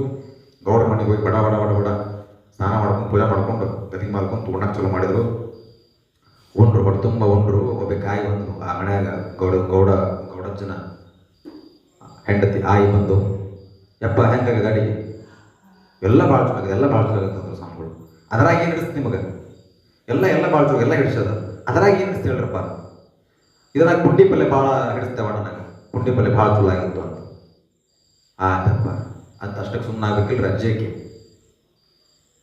ಅವತ್ತು ಹೆಂಗೆ ನೀವು ದಿನ ಒಂದು ಮನೆ ದಾಸೋಹ ಮಾಡ್ತೀರಲ್ಲ, ಹಂಗೆ ಅವರು ದಿನ ಒಂದು ಮನೆ ದಾಸೋಹಕ್ಕಂತ ಬೆನ್ನಕ್ಕಂತ ಕರ್ಕೊಂಡು ಹೋಗಿದ್ರು. ಮಾರನೇ ದಿವಸ ಮನೆಗೆ ಹೋದ್ರು. ಬೆಳಗ್ಗೆ ಗುರುಗಳು ಹೋದ್ರು. ರೊಟ್ಟಿ ಪುಂಡಿ ಪಲ್ಯ ರೆಡಿ ಆಗಿತ್ತು ಅವ್ರ ಮನ್ಯಾಗ. ಈಗ ಸುಮ್ಮನೆ ಕೊಡ್ಬೇಕು ಬೇಡ್ರಿ, ಅಲ್ಲಿ ಅವ್ರ ಮನೆಗೆ ಹೋಗಿ ಹೇಳ್ಬಿಟ್ಟಾಳ ಗುರುಗಳಿಗೆ ಪುಂಡಿ ಪಲ್ಯ ಅಂದ್ರೆ ಭಾಳ ಇಷ್ಟ, ಪುಂಡಿ ಪಲ್ಯ ಮಾಡ್ರಿ ಅಂತೇಳಿ. ಅವ್ರು ಮಾರನೇ ದಿವಸ ರೊಟ್ಟಿ ಪುಂಡಿ ಪಲ್ಯ ಮಾಡಿಬಿಟ್ಟಾರ. ಮತ್ತು ಪುಂಡಿ ಪಲ್ಯ ಉಂಡ್ರು. ಏನು ಬಿಡು ಇರ್ಬೋದು, ಇವತ್ತು ಮಾಡಿರ್ಬೋದು, ಆಕೆ ಹೇಳಿರ್ಬೇಕು ಬಂದಂತ. ರೊಟ್ಟಿ ಪುಂಡಿ ಪಲ್ಯ ಮಾಡಿದ್ರು. ಮಾಡಿದ್ಮೇಲೆ ಮತ್ತು ಗುರುಗಳು ತಂದು ಎಡಿ ಬಟ್ಟೆಲ್ಲ ಹಾಕಿದ್ರೆ ತಾಟನ ಹಾಕಿ ಹೆಂಗೆ ಮಾಡೋದು ಬರ್ತೈತಿ. ಹಾಕಿದ್ರು, ಅವ್ರ ಮನೆಯವರೆಲ್ಲ ಹಾಕಿದ್ರು, ನೋಡಿದ್ರು, ಖುಷಿಪಟ್ಟರು, ಉಂಡ್ರು. ಮತ್ತು ಮಾರನೇ ದಿವಸ ಮನೆಗೆ ಹೋದ್ರು. ಅವತ್ತು ಮತ್ತು ದಪಾಟಿ ಪುಂಡಿ ಪಲ್ಯ ಚಲೋ ಮಾಡಿದ್ರು. ಏನು ಬಂತಪ್ಪ ಗುರುಗಳಿಗೆ? 1 ದಿನ ಹೋಯ್ತು, 2 ದಿನ ಹೋಯ್ತು, ಬರೀ ಪುಂಡಿ ಪಲ್ಯನೇ. 10 ದಿನ ಹೋಯ್ತು, 15 ದಿನ ಹೋಯ್ತು. ಇವರಿಗೆ ಪುಂಡಿ ಪಲ್ಯ ತಿಂದು ಎಪ್ಪ ಅನ್ಸ್ಬಿಡ್ತು, ಬ್ಯಾಡ ಅನ್ಸ್ಬಿಡ್ತು. ಪುಂಡಿ ಪಲ್ಯ ವಾಸನೆ, ಆ ಬೆಳ್ಳುಳ್ಳಿ ವಾಸನೆ ತೊಗೊಂಡ್ರೆ ಬರಂಗ ಹಾಕಿಬಿಡ್ತೀವ್ರಿ. 20 ದಿವಸ ಹೋಯ್ತು, ಪುಂಡಿ ಪಲ್ಯ ಬೆನೆ ತಿಂತೀವ್ರಿಗೆ ಬಿಟ್ಟಿತ್ತಿಲ್ಲ. ಯಾಕಾಗಿ ಎಲ್ಲರ ಮನೆಗೂ ಹೇಳ್ಬಿಟ್ಟಾಳ, ಗುರುಗಳಿಗೆ ಪುಂಡಿ ಪಲ್ಯ ಭಾಳ ಇಷ್ಟ, ಗುರುಗಳಿಗೆ ಪುಂಡಿ ಪಲ್ಯ ಭಾಳ ಇಷ್ಟ ಅಂತೇಳಿ. ಎಲ್ಲರೂ ಪುಂಡಿ ಪಲ್ಯ ಮಾಡಕತ್ತಾರೆ. ಅವ್ರಿಗೂ ಹೊಸದದು, ಅವ್ರವ್ರ ಮನೆಗೆ ಹೊಸದದು. ಗುರುಗಳಿಗೆಲ್ಲ ಅದೇ ದಿನ ಪುಂಡಿ ಪಲ್ಯ ತಿಂದು ಬೇಸರ ಪಟ್ಟಿರ್ತಾರೆ. 25 ದಿನ ಆಯಿತು, 30 ದಿನ ಪ್ರವಚನ ಮುಗಿತು. ಇನ್ನು ಕೊನೆಯ ದಿವಸ ಮಂಗಳ ಮಾಡ್ತಾ ಇದ್ರು, ಕಾಂಡ ಮಾಡಿದ್ರು. ಅವತ್ತು ಇಡೀ ಊರಾಗ ಸೇರಿ ಒಂದು 5,000 ಮಂದಿ ಬುಕ್ಕಿ ಮಾಡಿಸಿದ್ರು. ಒಂದು ದೊಡ್ಡ ಪಾತ್ರ ಬುಕ್ಕಿ ಮಾಡಿಸಿದ್ರು. ಗುರುಗಳು ಇವತ್ತರ ಬುಕ್ಕಿ ಐತಿಲ್ಲಪ್ಪ ಅಂತ ತಿಳ್ಕೊಂಡು ಗುಡ್ಯಾಗ ಹೋಗಿ ತಿನ್ನಕ್ಕೆ ಶುರು ಮಾಡಿದ್ರು. ಒಬ್ಬ ಬಂದಾಗ್ಬಿಟ್ಲು. ಯಾರು ಗೌಡ್ತಿ ಬಂದು ಸೀದಾ ಯಪ್ಪ ಪುಂಡಿಪಲ್ಲೆ ಅಂತ ಬಿಟ್ಲು. ಏನ ಬಾಯಾಗ ಮಣ್ಣು ಹಾಕಿ ಪುಂಡಿಪಲ್ಲೆ ತಿಂತ ಸಾಕಾಗಿತ್ತು. ನಾನು 30 ದಿವಸ ಆಗಿತ್ತು. ಇವತ್ತರ ಹೋಗಿತ್ತು ಅಂತ ಬಿಟ್ಟಿರಿ ತಾಟ್ನ ಹೋಗಿ ಹಾಕೊಂಡು ಕೂತೀನಿ. ಇರು ತಂದ ಬಿಟ್ಟೆ ಪುಂಡಿಪಲ್ಲೆ. ನಾ ಹುಕ್ಕಿ ಹೊಡಾಕತ್ತೀನಿ. ಈಗ ಹುಕ್ಕಿ ಒಳಗೆ ಪುಂಡಿಪಲ್ಲೆ ಹೆಂಗೆ ಮ್ಯಾಚ್ ಆಗತ್ತಿ? ಹುಕ್ಕಿ ಮತ್ತು ಪುಂಡಿಪಲ್ಲೆ ಎರಡು ಕೊಡಂಗಿಲ್ಲ ಬಾಟಡೆ ಅಂತಂದ್ರು. ನಂಗೆ ಗೊತ್ತದೆ ಎಲ್ಲ, ನಮ್ಗೆ ಗೊತ್ತದ. ನಾನು ಭಾಳ ಹೇಳಿ ಹುಗ್ಗಿ ಪುಂಡಿಪಲ್ಲೆ ತಿನ್ನಕ್ಕೆ ಬರೋದಿಲ್ಲ. ಹೌದು ಮತ್ತೆ ತಿನ್ನಕ್ಕೆ ಬರಂಗಿಲ್ಲ, ತೊಗೊಂಡು ಪುಂಡಿಪಲ್ಲೆ ಬ್ಯಾಡ ತೊಗೊಂಡು ಹೋಗ್ಬಿಡು, ಹುಗ್ಗಿಯಾಗಿ ತಿನ್ನಕ್ಕೆ ಬರ್ತೈತೆ ಮತ್ತೆ ಅಂತ ಗುರುಗಳು. ನಂಗೆ ಗೊತ್ತದ. ಅದಕ್ಕೆ ನಾನು ತೈಲ ರೊಟ್ಟಿ ಹಾಕೊಂಡು ತುಂಬಿದೆ. ನಾನು ತಗೋ ರೊಟ್ಟಿ ಪುಂಡಿಪಲ್ಲೆ ಕೊಟ್ಟಾಗ್ಬಿಟ್ಟು ಅವ್ರಿಗೆ ಪುಂಡಿಪಲ್ಲೆ ತಿಂದು ತಿಂದು ಪಿತ್ತ ನೆತ್ತಿ ತಲೆ ಬೆಳಬೇಕಂటే ಒಂದು ಬಾಕಿ ಇತ್ತು. ಗುರುಗಳು ಆಯ್ತು ಬಿಡವ್ವ ನೀನು ಪುಂಡಿಪಲ್ಲೆ ನೀನು ಅಂದ್ಕೊಂಡು ಅವ್ರು ಮತ್ತೆ ಕಾರಣಕ್ಕೆ ಬಳಸ್ಕೊಡ್ಬೇಕಲ್ಲ. ಕಾರಣಕ್ಕೆ ಬಂದರು. ಮತ್ತೆ ಬಂದದೇ ಮುದುಕಿ ಆಯಿ ಬಂದು ಟಕ್ ಟಕ್ ಅಂತ ಗ್ಲಾಸ್ ಪಡೆದು ಕೆಳಗಿಳಿಸಿ ಗ್ಲಾಸ್ ಮಾಡಿ ಗುರುಗಳು ಕೆಳಗಿಳಿಸಿದ್ರು. ಒಂದು ತೈಲಿ ಒಳಗೆ ಮತ್ತು ರೊಟ್ಟಿ ಪುಂಡಿಪಲ್ಲೆ ಹಾಕಿಕೊಟ್ಟಿದ್ದು. ಹಾಕಿಕೊಟ್ಟು ಎಲ್ಲವ ಪುಂಡಿಪಲ್ಲೆ ತಿನ್ನಿಸ್ ಇನ್ನೊಂದ್ಸಲ ಪುಂಡಿಪಲ್ಲೆ ಅಂದ್ರೆ ಜೀವಕ್ಕೆ ಹೆದರ್ಬಿಡ್ಬೇಕು. ನಾನು ಓಡಾಡ್ಬೇಕಂಗೆ ಮಾಡಿ ನಿಮ್ಮ ಊರಾಗಿನ ಪದ್ಧತಿ ಐತೇನು? ನಿಮ್ಮ ಊರಾಗಿನ ಪದ್ಧತಿ ಐತೇನು? ಬರೀ 1 ತಿಂಗಳವರೆ ಪುಂಡಿಪಲ್ಲೆನೇ ಕೊಟ್ಬಿಟ್ರಲ್ಲ. ನಿಮ್ಮ ಊರಾಗ ಗುರುಗಳು ಬಂದಾಗ ಬರೀ ಪುಂಡಿಪಲ್ಲೆ ಮಾಡ್ಕೊಡ್ಬೇಕಂತ ಪದ್ಧತಿ ಐತೆ ಅಂತ ಕೇಳಿದ್ರು. ಇಲ್ರಿ ಬೇರೆ ಬೇರೆ ಮಾಡಾಕಿದ್ದು ದಿನವಂತರ ಅಡಿಗೆ ಮಾಡ್ತಾ ಇದ್ರು. ನಾನೇ ನೀವು ಪುಂಡಿಪಲ್ಲೆ ಅಂತ ಒಂದೇ ದಿವಸ ಹೇಳಿದ್ರಲ್ಲ, ಪುಂಡಿಪಲ್ಲೆ ಭಾಳ ಇಡಿಸ್ತು ಅಂತ ಹೇಳಿದ್ರಲ್ಲ, ಅದಕ್ಕೆ ಎಲ್ಲಾರ ಮನೆಗೆ ಹೋಗಿ ನಾನೇ ಪುಂಡಿಪಲ್ಲೆ ಮಾಡಂತ ಹೇಳಿಬಿಟ್ಟಿದ್ದೆ. ಆಮೇಲೆ ಭಾಳ ಚಲೋ ಕೆಲಸ ಮಾಡಿಯವ. ಇನ್ನೊಂದ್ಸಲ ನಿಮ್ಮ ಮುಖ ದರ್ಶನ ಮಾಡಂಗಿಲ್ಲ, ನಾನು ಈ ಕಡೆ ಬರಂಗಿಲ್ಲ ಅಂತಂದ್ರು. ನೀವೇನು ಚಿಂತೆ ಮಾಡಕ್ಕೆ ಹೋಗ್ಬೇಡ್ರಿ ಗುರುಗಳೇ, ಮುಂದೆ ನೋಡ್ಬೇಕು ಮತ್ತೆ ಪುಂಡಿಪಲ್ಲೆ ರೊಟ್ಟಿ ತೊಗೊಂಬರ್ತೀನಿ ಮಠಕ್ಕೆ ಅಂದಳಕ್ಕಿ. ಎಂತಹ ದಾಸೋಹ! ಬಸವಣ್ಣ ಮಾಡಿದಂಥ ದಾಸೋಹ, ನಮಗೆ ಕಲಿಸ್ಕೊಟ್ಬಿಟ್ಟಿದ್ದಂಥದ್ದು ಎಂಥ ದಾಸೋಹ! ಜಂಗಮ ದಾಸೋಹಕ್ಕೆ, ಗುರುಲಿಂಗ ಜಂಗಮ ದಾಸೋಹಕ್ಕೆ ಮನ ಉಬ್ಬುವಂತೆ ಮಾಡು, ತನ ಕಬ್ಬುವಂತೆ ಮಾಡು, ತನ ಸಾಲದಂತೆ ಮಾಡು. ಬಸವಣ್ಣವರು ಎಷ್ಟು ಸಂಪತ್ತು ಇತ್ತಲ್ಲ, ಆ ಸಂಪತ್ತು ಸಾಲಾಗಲಂಗೆ ಮಾಡು ಅಂತ ಹೇಳ್ತಾ ಇದ್ದು ಅವರು. ದಾಸೋಹ ಮಾಡಲಿಕ್ಕೆ ನನ್ನ ಹತ್ರ ಇರೋ ಸಂಪತ್ತು ಖಾಲಿ ಆಗಿಬಿಡ್ಬೇಕು, ರೊಕ್ಕ ಎಲ್ಲ ಖಾಲಿ ಮಾಡಬೇಕು, ಹಂಗ ದಾಸೋಹನ ಮಾಡು ಅಂತ ಹೇಳಿಕೊಟ್ಟಂಥವ್ರು ಬಸವಣ್ಣ. ಅಂಥ ದಾಸೋಹದ ಸಂಸ್ಕೃತಿಯನ್ನು ಕೊಟ್ಟಂಥವ್ರು ಬಸವಣ್ಣ. ಮುಂದೆ ಏನಾಗ್ತದೆ ಬಸವಣ್ಣ ಅವ್ರ ಕಾರ್ಯಗಳನ್ನೇನು ಮಾಡೋಣ ಅಂತ ನೋಡೋಣ. ಅದಕ್ಕಿಂತ ಮುಂಚೆ ಒಂದು ಸಣ್ಣ ಪ್ರಾರ್ಥನೆ ಮಾಡೋಣ. ಓಂ ಶ್ರೀ ಗುರು ಬಸವಲಿಂಗಾಯ ನಮಃ.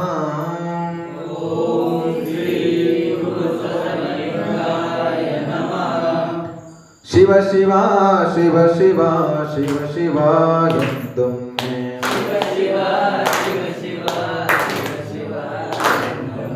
ಶಿವನಾಗಿ ಶಿವನ ಪೂಜಿಸೋ ಮನವೇ, ಶಿವನಾಗಿ ಶಿವನ ಪೂಜಿಸೋ.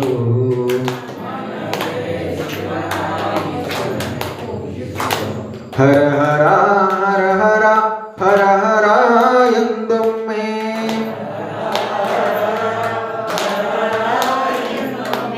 ಹರನಾಗಿ ಹರನ ಪೂಜಿಸೋ ಮನವೇ, ಹರನಾಗಿ ಹರನ ಪೂಜಿಸೋ.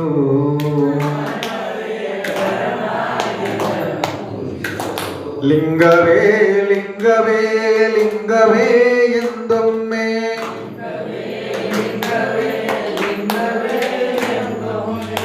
ಕಪಿಲ ಸಿದ್ಧ ಮಲ್ಲಿಕಾರ್ಜುನ ಲಿಂಗವ ಪೂಜಿಸಿ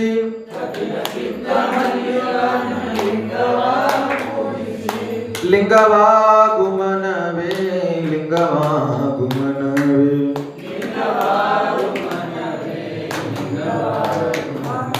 ಲಿಂಗವಾಗುಮನವೇ ಲಿಂಗವಾಗುಮನವೇ ಲಿಂಗವಾಗುಮನವೇ ಲಿಂಗವಾಗುಮನವೇ.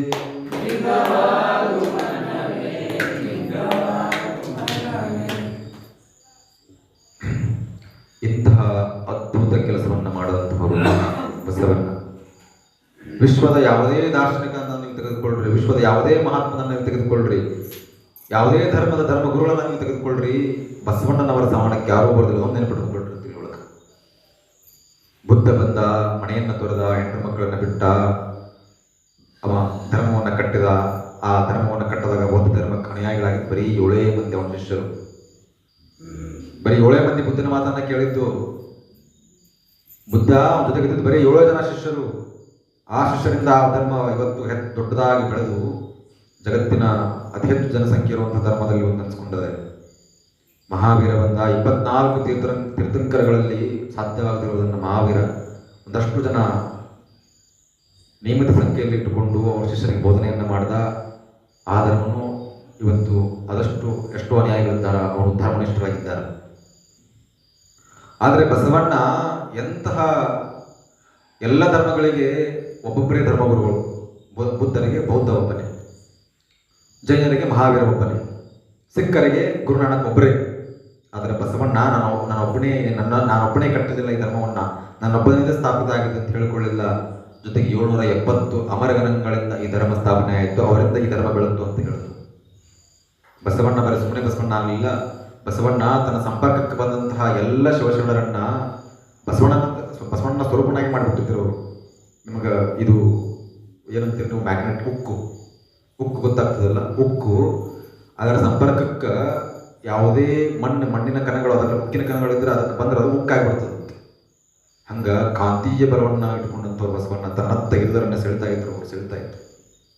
ಅವರ ಪ್ರಭಾವ ಆಗಿತ್ತು ಅಂತಹ ಬಸವಣ್ಣ. ಒಂದು ದಿವಸ ಅನುಭವ ಮಂಟಪದಲ್ಲಿ ದೀರ್ಘವಾಗಿರುವಂತಹ ಗಂಭೀರವಾಗಿರುವಂತಹ ಚರ್ಚೆ ನಡೀತಾ ಇತ್ತು. ಸಮಾಜವನ್ನು ಹೆಂಗೆ ಕಟ್ಟಬೇಕಂತ ಹೇಳಿ ಶೂನ್ಯ ಪೀಠದ ಮೇಲೆ ಅಲ್ಲಮರು ಕುತ್ಕೊಂಡಿದ್ರು, ಜ್ಞಾನಪೀಠದ ಮೇಲೆ ಚನ್ನಬಸವಣ್ಣ ಕುತ್ಕೊಂಡಿದ್ರು, ಭಕ್ತಿ ಪೀಠದ ಮೇಲೆ ಬಸವಣ್ಣ ಕುತ್ಕೊಂಡಿದ್ರು, ವೈರಾಗ್ಯ ಪೀಠದ ಮೇಲೆ ವೈರಾಗ್ಯ ನದಿ ಅನ್ನುವಂತಹ ಅಕ್ಕ ಮಹಾದೇವಿ ಕುತ್ಕೊಂಡಿದ್ರು, ಮುದ್ರಾಪೀಠದ ಮೇಲೆ ವಚನ ಭಂಡಾರ ಶಾಂತರಸರು ಕುತ್ಕೊಂಡಿದ್ರು. ಎಲ್ಲ ತತ್ವಜ್ಞಾನಿಗಳು ತುಂಬಿರುವಂತಹ ಅನುಭವ ಮಂಟಪದ ಆ ಚರ್ಚೆಯಲ್ಲಿ ಒಬ್ಬ ಬಂದು ಒಂದು ಮಾತು ಹೇಳ್ದ. ಏನಂತ, ಅಲ್ಲಿ ಒಬ್ಬಳು ಸೂಳೆ ಸ್ವರ್ಗವನ್ನು ತೋರಿಸ್ತಾಳಂತೆ ಅಂದ. ಇಷ್ಟೇ ಮಾತು. ವೇಶ್ಯರು ಇರುವಂತಹ ಆ ಓಣಿಯಲ್ಲಿ, ವೇಶ್ಯಾಪುರದಲ್ಲಿ ಸೂಳೆಯರು ಸ್ವರ್ಗವನ್ನ ತೋರಿಸ್ತಾರಂತೆ ಬಸವಣ್ಣ. ನಾನು ಹೋಗ್ತೀನಿ ಅಂತ ಒಬ್ಬ ಶರಣ ಬಂದು ಅಂದ. ಅವನ ಹೆಸರು ಮುಗ್ಧ ಸಂಗಯ್ಯ. ಆತನಿಗೆ ಏನು ಗೊತ್ತಾಗ್ತಿರ್ಲಿಲ್ಲ, ಮುಗ್ಧ ಹುಚ್ಚರಂಗಿದ್ದ. ಅವನಿಗೆ ಯಾವ ಸ್ವರ್ಗ ಯಾವ ನರಕ ಗೊತ್ತಿರಲಿಲ್ಲ. ಬಸವಣ್ಣ ಹೇಳಿದೆ ಸತ್ಯ. ಅಲ್ಲವರು ಗದರಿಸಿಬಿಡ್ತಾರೆ ಅವನಿಗೆ, ದೂರ ಸರಿ ಅಂತ ಹೇಳಿ.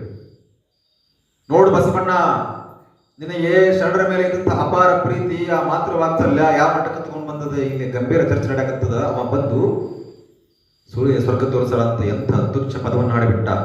ನಿನಗೆಷ್ಟು ಹೇಳಿದ ನಾನು ಶರಣರ ಹೊತ್ಕೋಬೇಡ ಅಂತ ಹೇಳಿ ಅಂತ ಅಲ್ಲಮರು ಬಸವಣ್ಣನಿಗೆ ಎಚ್ಚರಿಕೆ ಕೊಟ್ಟರು. ಆಗ ಬಸವಣ್ಣವರಂತಾರ, ಲಿಂಗ ಕಟ್ಟಿರುವಂತಹ ಕೊರಳಲ್ಲಿ ಲಿಂಗವನ್ನು ಪರಮಾತ್ಮನನ್ನೇ ಧರಿಸಿಕೊಂಡಿರುವಂತಹ ಶರಣರು ಹೇಳಿದ ಅದು ಹುಸಿ ಆಗೋದಿಲ್ಲ, ಸುಳ್ಳಾಗೋದಿಲ್ಲ. ಶರಣರು ನೋಡಿದಾರಂದ್ರೆ ಅದು ಶರಣರು ನೋಡಿದಾರಲ್ಲ, ಲಿಂಗವೇ ನೋಡೋದು ನಾವು ಮಾತುಗಳು ಏನದ ಅಂತ ತಿಳ್ಕೊಂಡು ಬಸವಣ್ಣರು ಕೇಳ್ತಾರೆ, ಏನಪ್ಪ ಅಂತಂತೇಳಿ.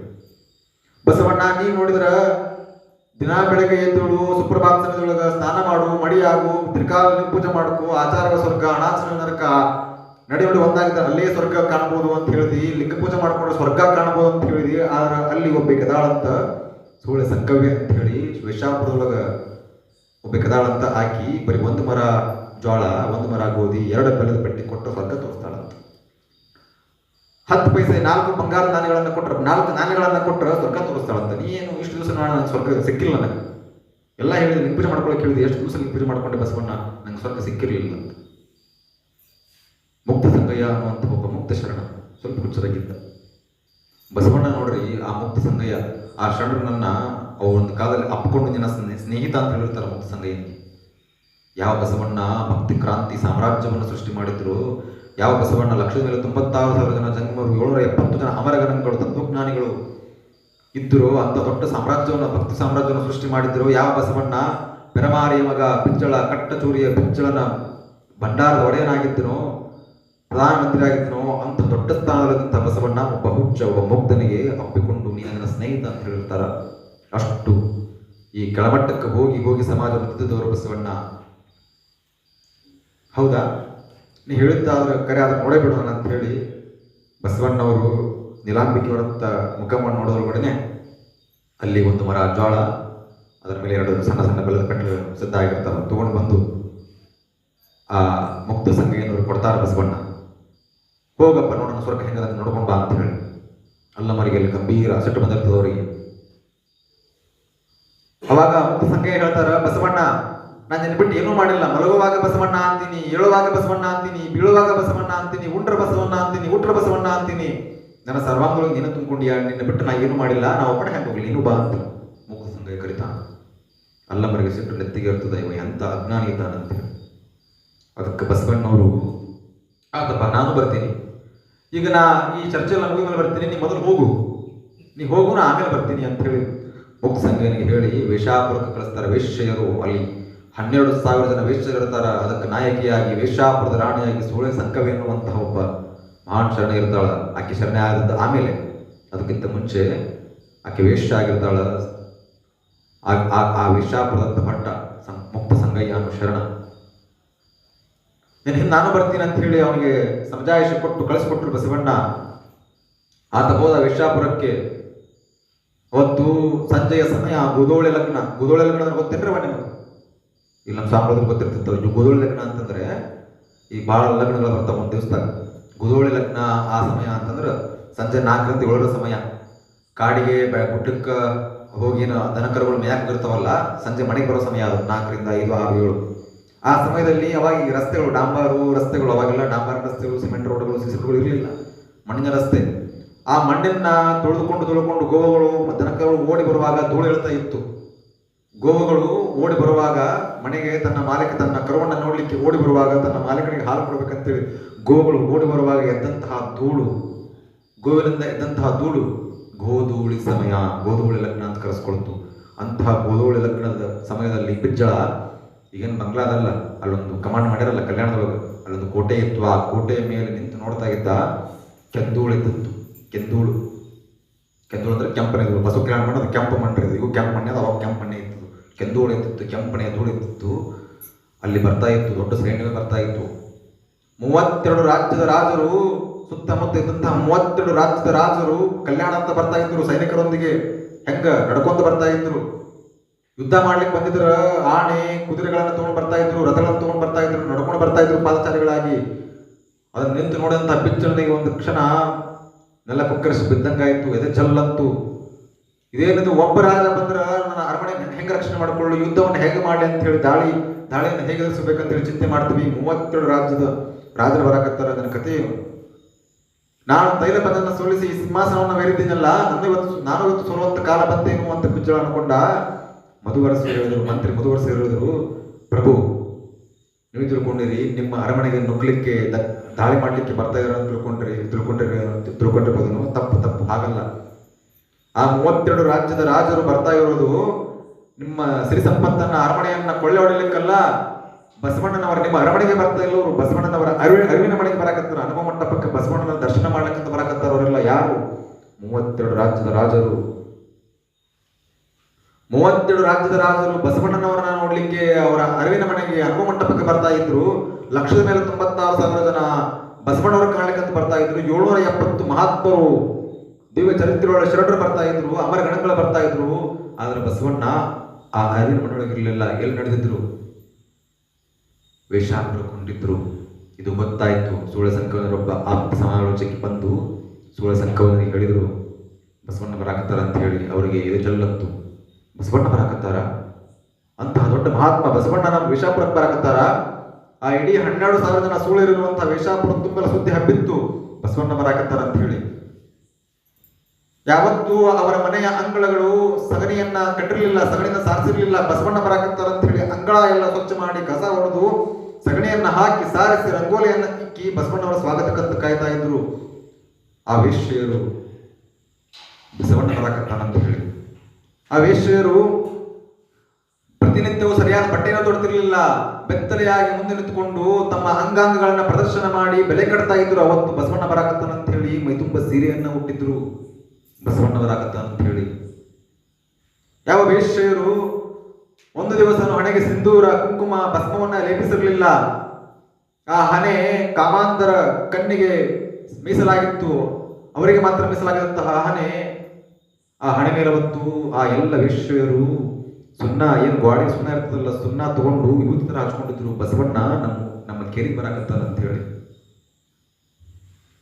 ಆ ವೇಶ್ಯರು ತಮ್ಮ ಮುಡಿಯನ್ನೇ ಕಟ್ಟಲಿಲ್ಲ, ತಮ್ಮ ಕೂದಲುಗಳನ್ನ ಸಮುದ್ರದ ಅಲೆಯಂತೆ ಅವರು ಮಾಡಿಕೊಂಡು ಆ ಕೂದಲಿನ ಅಂದ ಚಂದ ವಯ್ಯಾರ ಶೃಂಗಾರವನ್ನ ತೋರಿಸಿ ತಮ್ಮ ಅಂಗಾಂಗಗಳಿಗೆ ಬೆಲೆ ಕಟ್ತಾ ಇದ್ರು. ಅಂತಹ ವೇಶ್ಯರು ಅವತ್ತು ಮುಡಿಯನ್ನ ಕಟ್ಟಿ ತಲೆ ಮೇಲೆ ಸರು ಹೊತ್ತಿದ್ರು. ಬಸವಣ್ಣ ವೇಶ್ಯಾಕೆರೆ ಬರಕತ್ತಾನ ಅಂತ ಹೇಳಿ ಬಸವಣ್ಣ ಬಂದರು. ಬಂದು ವೇಶ್ಯಾಕೆರೆಗೆ ಹೋಗಿ ಸೂಳೆಸಂಕವನ ಮನೆಗೆ ಒಳಗಡೆ ಬಂದರು. ಎಲ್ಲ 12,000 ವೇಶ್ಯರಲ್ಲಿ ಕೂತಿದ್ರು. ಬಸವಣ್ಣ ಹೇಳ್ತಾರೆ ಅವರಿಗೆಲ್ಲ ಕೈ ಮುಗಿದು ತಲೆಬಾಗಿ, ಯಾವ ಬಸವಣ್ಣ 32 ಜನ ರಾಜ್ಯದ ರಾಜರು ಅವನ ಪಟ್ಟಿ ಆಗ್ಲಿಕ್ಕೆ ಬಂದಾರ. 780 ಜನ ಬಸವಣ್ಣವರು ಬರ್ಲಿ ಅಂತ ಕಾಯಕತ್ತಾರ. ಲಕ್ಷದ ಮೇಲೆ 96,000 ಜನ ಜಂಗಮರು ಬಸವಣ್ಣನ ದರ್ಶನಕ್ಕಂತ ಕಾಯಕತ್ತಾರ. ಅದು ಬಸವಣ್ಣ ಅಂತ ಮಹಾತ್ಮ ಬಸವಣ್ಣ, ಕರುಣಿ ಬಸವಣ್ಣ, ಕಾಲಹರ ಬಸವಣ್ಣ ವೇಶ್ಯಾಕೆರೆಗೆ ಬಂದು ಆ ವೇಶ್ಯರಿಗೆ ಹೇಳ್ತಾನೆ, ಕಲ್ಯಾಣದ ಹಡದವಗಳಿರ ತಮ್ಮ ಪಾದಗಳಿಗೆ ಶರಣಾರ್ಥಿ ಅಂತ ಹೇಳಿ ಆ ಮಾತು ಕೇಳಿದ ತಕ್ಷಣ ಆ ವೇಶ್ಯರ ಕಣ್ಣಲ್ಲಿ ದಳ ನೀರು ಸುರ್ಲಿಕ್ಕೆ ಶುರುವಾಯಿತು. ಬಸವಣ್ಣ, ನನ್ನಪ್ಪ ನನಗೆ ಹಡದವ ಅಂತ ಕರೆದ, ನೀನು ಹೌದವ, ನೀನು ತಾಯಿನೇ. ಎಲ್ಲಾ ಜನರು ಈ ಕಲ್ಯಾಣದಲ್ಲಿ ಸುತ್ತಮುತ್ತ ಎಲ್ಲಾ ಜನರು ದೊಡ್ಡ ದೊಡ್ಡ ಹಿರಿಯರು ಅಂತ ಅನ್ಸ್ಕೊಂಡಿರೋರು, ಪಂಡಿತರು ಅನ್ಸ್ಕೊಂಡಿರೋರು ಅಂಥವ್ರು, ಪುಂಗವರಂತ ಅನ್ಸ್ಕೊಂಡಿರೋರು, ತಿಳಿದವರಂತ ಅನ್ಸ್ಕೊಂಡಿರೋರು, ದೊಡ್ಡವರಂತ ಅನ್ಸ್ಕೊಂಡಿರೋರು ತಮ್ಮ ತಮ್ಮ ಸ್ವಾರ್ಥಕ್ಕೂ ತಮ್ಮ ಉಪ್ಪರಿಗೆಯಲ್ಲಿ ಮೆರವಣಿಗೆ ಮಾಡ್ಲಿಕ್ಕೂ ನಮ್ಮನ್ನ ಬಲಿಪಶುವನ್ನ ಮಾಡಿಕೊಂಡು ನಮ್ಮನ್ನ ವೇಶ್ಯರನ್ನಾಗಿ ಮಾಡಿ ನಮ್ಮ ಮೇಲೆ ಬಿದ್ದು ನಮ್ಮನ್ನ ಬೆತ್ತಲೆಯನ್ನಾಗಿ ಮಾಡಿ ಹರಿದು ಮುಕ್ಕಿ ನಮ್ಮ ಅಂಗಾಂಗಗಳನ್ನ ಅಗೆದು ಬಗೆದು ತಿಂದು ನಮ್ಮನ್ನ ಭೋಗದ ವಸ್ತು ಅಂತ ತಿಳ್ಕೊಂಡಿದ್ರು. ನಮಗೆ ವೇಶ್ಯ ನೀನು ಬರೀ ಭೋಗಿಸ್ಲಿಕ್ಕೆ ಮಾತ್ರ ಸೀಮಿತಳು ಅಂತ ಹೇಳಿ ನಮ್ಮನ್ನ ಇಲ್ಲಿ ಇಟ್ಟಿದ್ರು, ನಮ್ಮನ್ನ ಒಂದು ವಸ್ತುವನ್ನಾಗಿ ಪರಿಗಣಿಸಿದ್ರು. ಅಂತಹ ವೇಶ್ಯರಿಗೆ ನೀನು ಅವ್ವ ಅಂತ ಕರೆದಿಲ್ಲ ಬಸವಣ್ಣ. ಹೌದವ್ವ, ನೀವು ನನ್ನವ್ವಗಳಿರು, ಕಲ್ಯಾಣ ಹಡದವಗಳಿರು. ಎಂಥ ಕ್ರಾಂತಿ ಬಸವಣ್ಣನವರು ಮಾಡಿದ್ದವಾಗ. ಬಸವಣ್ಣ ಯಾವಾಗ ವೇಶ್ಯರಿಗೆ ಕಲ್ಯಾಣದ ಹಡದವಗಳ ನಮಗೆ ಶರಣಾರ್ಥಿ ಅಂತ ಹೇಳಿಬಿಟ್ರು, ಅಲ್ಲಿಗೆ ಅವತ್ತು ಆ ವೇಶ್ಯರ ಮನಸ್ಸು ಪರಿವರ್ತನೆ ಆಗಿಬಿಟ್ಟಿತ್ತು. ಹೇಳ್ತಾರೆ ಬಸವಣ್ಣ, ಸಂಕವೇ ಮಹಾತಾಯಿ, ಇವತ್ತು ಸಂಜೆ ನಿಮ್ಮ ಮನೆಗೆ ಮುಕ್ತ ಸಂಗಯ್ಯ ಅನ್ನುವಂಥ ಒಬ್ಬ ಮಹಾನ್ ಶರಣನ ಕಳಿಸ್ಕೊಡ್ತೀನಿ. ನೀ ಮಲಗೋ ಪಲ್ಲಂಗದ ಪಕ್ಕದಲ್ಲಿ ಒಂದು ದೀಪ ಹಚ್ಚಿಡು, ಅವ್ರು ಬರ್ತಾರ, ಪೂಜಾ ಮಾಡ್ತೀನಿ ಕಲಿಸ್ಕೊಡ್ತಾರ. ಆಮೇಲೆ ಇನ್ನೇನು ಬದಲಾವಣೆ ಬರಗಾಲದಿಂದ ನಿಲ್ಲಿಸ್ತದ ಅಂತ ಹೇಳಿ ಹೋಗಿಬಿಡ್ತಾರ. ಅವತ್ತು ಮುಕ್ತ ಸಂಗಯ್ಯ ಸಂಜೆ 7 ಗಂಟೆ ಸಮಯ ಬರ್ತಾನ ಆ ವೇಶ್ಯಾಕೆರೆಗೆ. ಬಂದು ನೋಡ್ತಾನ ಆ ಸೂಳೆ ಸಂಕವ್ವೆ ಪಲ್ಲಂಗದ ಮೇಲೆ ಮಲಗಿರ್ತಾಳ, ಪಕ್ಕದ ಒಂದು ದೀಪ ಹಚ್ಚಿರ್ತದ. ಆ ಮುಕ್ತ ಸಂಗಯ್ಯ ಎಷ್ಟು ಮುಗ್ಧ ಅಂತ ಹೇಳ್ತೀನಿ ನಿಮಗ. ಆ ಸೂಳೆ ಸಂಕವ್ವೆಯ 2 ಎದೆಗಳನ್ನ ನೋಡಿ ಅಂತ ಏನಂತ, ಬಸವಣ್ಣ ನನಗೆ ಮೋಸ ಮಾಡಿಬಿಟ್ಟ, ಈ ಸೂಳೆ ಸಂಕವ್ವೆಗೆ ಈಕೆಗೆ 2 ಲೆಕ್ಕ ಕೊಟ್ಟ, ನಾನು 1 ಲೆಕ್ಕ ಕೊಟ್ಟ, ಬಸವಣ್ಣ ನನಗೆ ಭೇದ ಮಾಡದಂತ. ನಾವು ಏನಂತ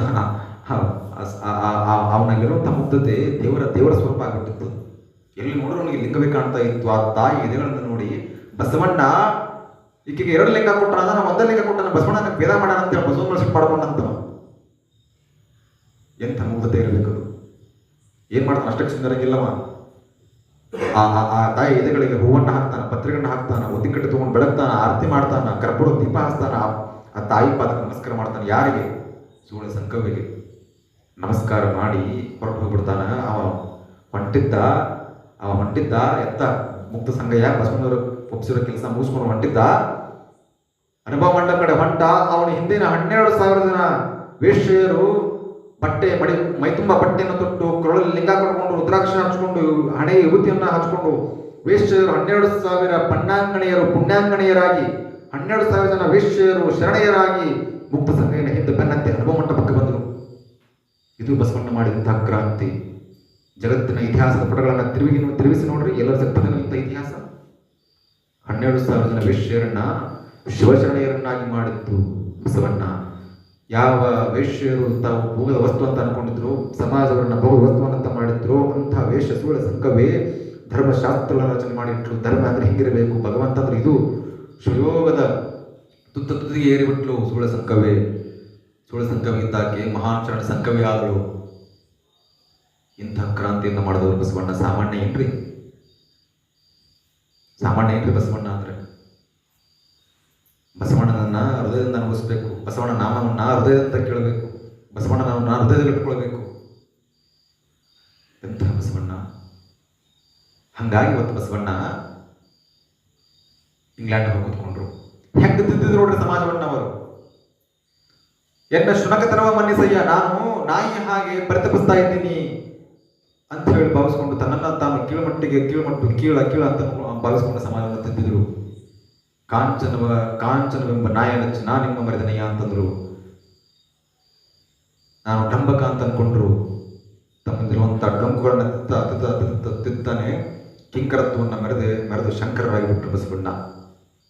ಸಿದ್ದಯ್ಯ ಪುರಾಣಿಕರು ಹೇಳ್ತಾರ, ಬಸವಣ್ಣ ಇರಬಹುದೇ ನನಗಿಂತ ದೊಡ್ಡ ಚಿಂತಕರು ಮಂತಕರು, ಬಸವಣ್ಣ ಇರಬಹುದೇ ನನಗಿಂತ ದೊಡ್ಡ ಕವಿಗಳು, ಬಸವಣ್ಣ ಇರಬಹುದೇ ನನಗಿಂತ ದೊಡ್ಡ ಕವಿಯತ್ರಿಯರು, ಬಸವಣ್ಣ ಇರಬಹುದೇ ನನಗಿಂತ ದೊಡ್ಡ ಚಿಂತಕರು ಮಂತಕರು ಸಮಾಜ ಸುಧಾರಕರು ಬಸವಣ್ಣ. ಆದರೆ ಇರಲಾರದ್ದು ಕಾಣುತ್ತದೆ ತನ್ನ ಡೊಂಕನ್ನ ನಿನ್ನಂತೆ ತಿದ್ದಿಕೊಂಡವರು ಅಂತ. ಎನ್ನ ಚಿತ್ತವು ಹತ್ತಿ ಹಣ್ಣು ನೋಡಯ್ಯ, ವಿಚಾರಿಸದೇನು ಹೊರಳಿಲ್ಲವಯ್ಯ, ಪ್ರಪಂಚನ ಡಂಬಿನಲ್ಲಿ ಎಂದನೊಂದು ರೂಪು ಮಾಡಿ ನೀವಿರಿಸಿದರಿ ಕೂಡಲ ಸಂಗಮ ದೇವ. ಹಂಗ ಬಸವಣ್ಣ ತನ್ನ ಡೊಂಕನ ತಿದ್ದ ನಾನೇ ಸಣ್ಣವ ಅಂತ ಹೇಳಿ ಕಿಂಕರದಿಂದ ಶಂಕರನಾದನು. ಇವತ್ತು ಈ ದೇಶದೊಳಗಡೆ, ಈ ದೇಶದ ಇತಿಹಾಸದಲ್ಲಿ ನಾನೇ ದೊಡ್ಡವ ನನ್ನಿಂದನೇ ಎಲ್ಲ, ನಾನು ನಾಣ ಎನ್ನುವರೆಲ್ಲ ಈ ದೇಶದೊಳಗೆ ಮಣ್ಣು ಆಗಿ ಹೋಗ್ಬಿಟ್ರು ಇದೇ ದೇಶದೊಳಗಡೆ, ಇದೇ ಮಣ್ಣಿನಲ್ಲಿ. ಆದರೆ ಬಸವಣ್ಣ ನಾನೇ ಸಣ್ಣವ, ನನಗಿಂತ ಕಿರಿಯರಿಲ್ಲ, ಶುಭಕ್ತರಿಗಿಂತ ಹಿರಿಯರಿಲ್ಲ, ಎಲ್ಲರೂ ನೀವೇ ದೊಡ್ಡವರು, ನಾನೇ ಸಣ್ಣವ ಅಂತ ಹೇಳ್ಕೊಂಡು ಇವತ್ತು ಲಂಡನ್ ನಗರದಲ್ಲಿ ಕೂತ್ಕೊಂಡ್ಬಿಟ್ರು ಬಸವಣ್ಣ. ನಾನೇ ದೊಡ್ಡರು ಅಂತ ಅನ್ಕೊಂಡವರು ಇಲ್ಲೇ ಮಣ್ಣಾಗಿ ಹೋಗ್ಬಿಟ್ರು.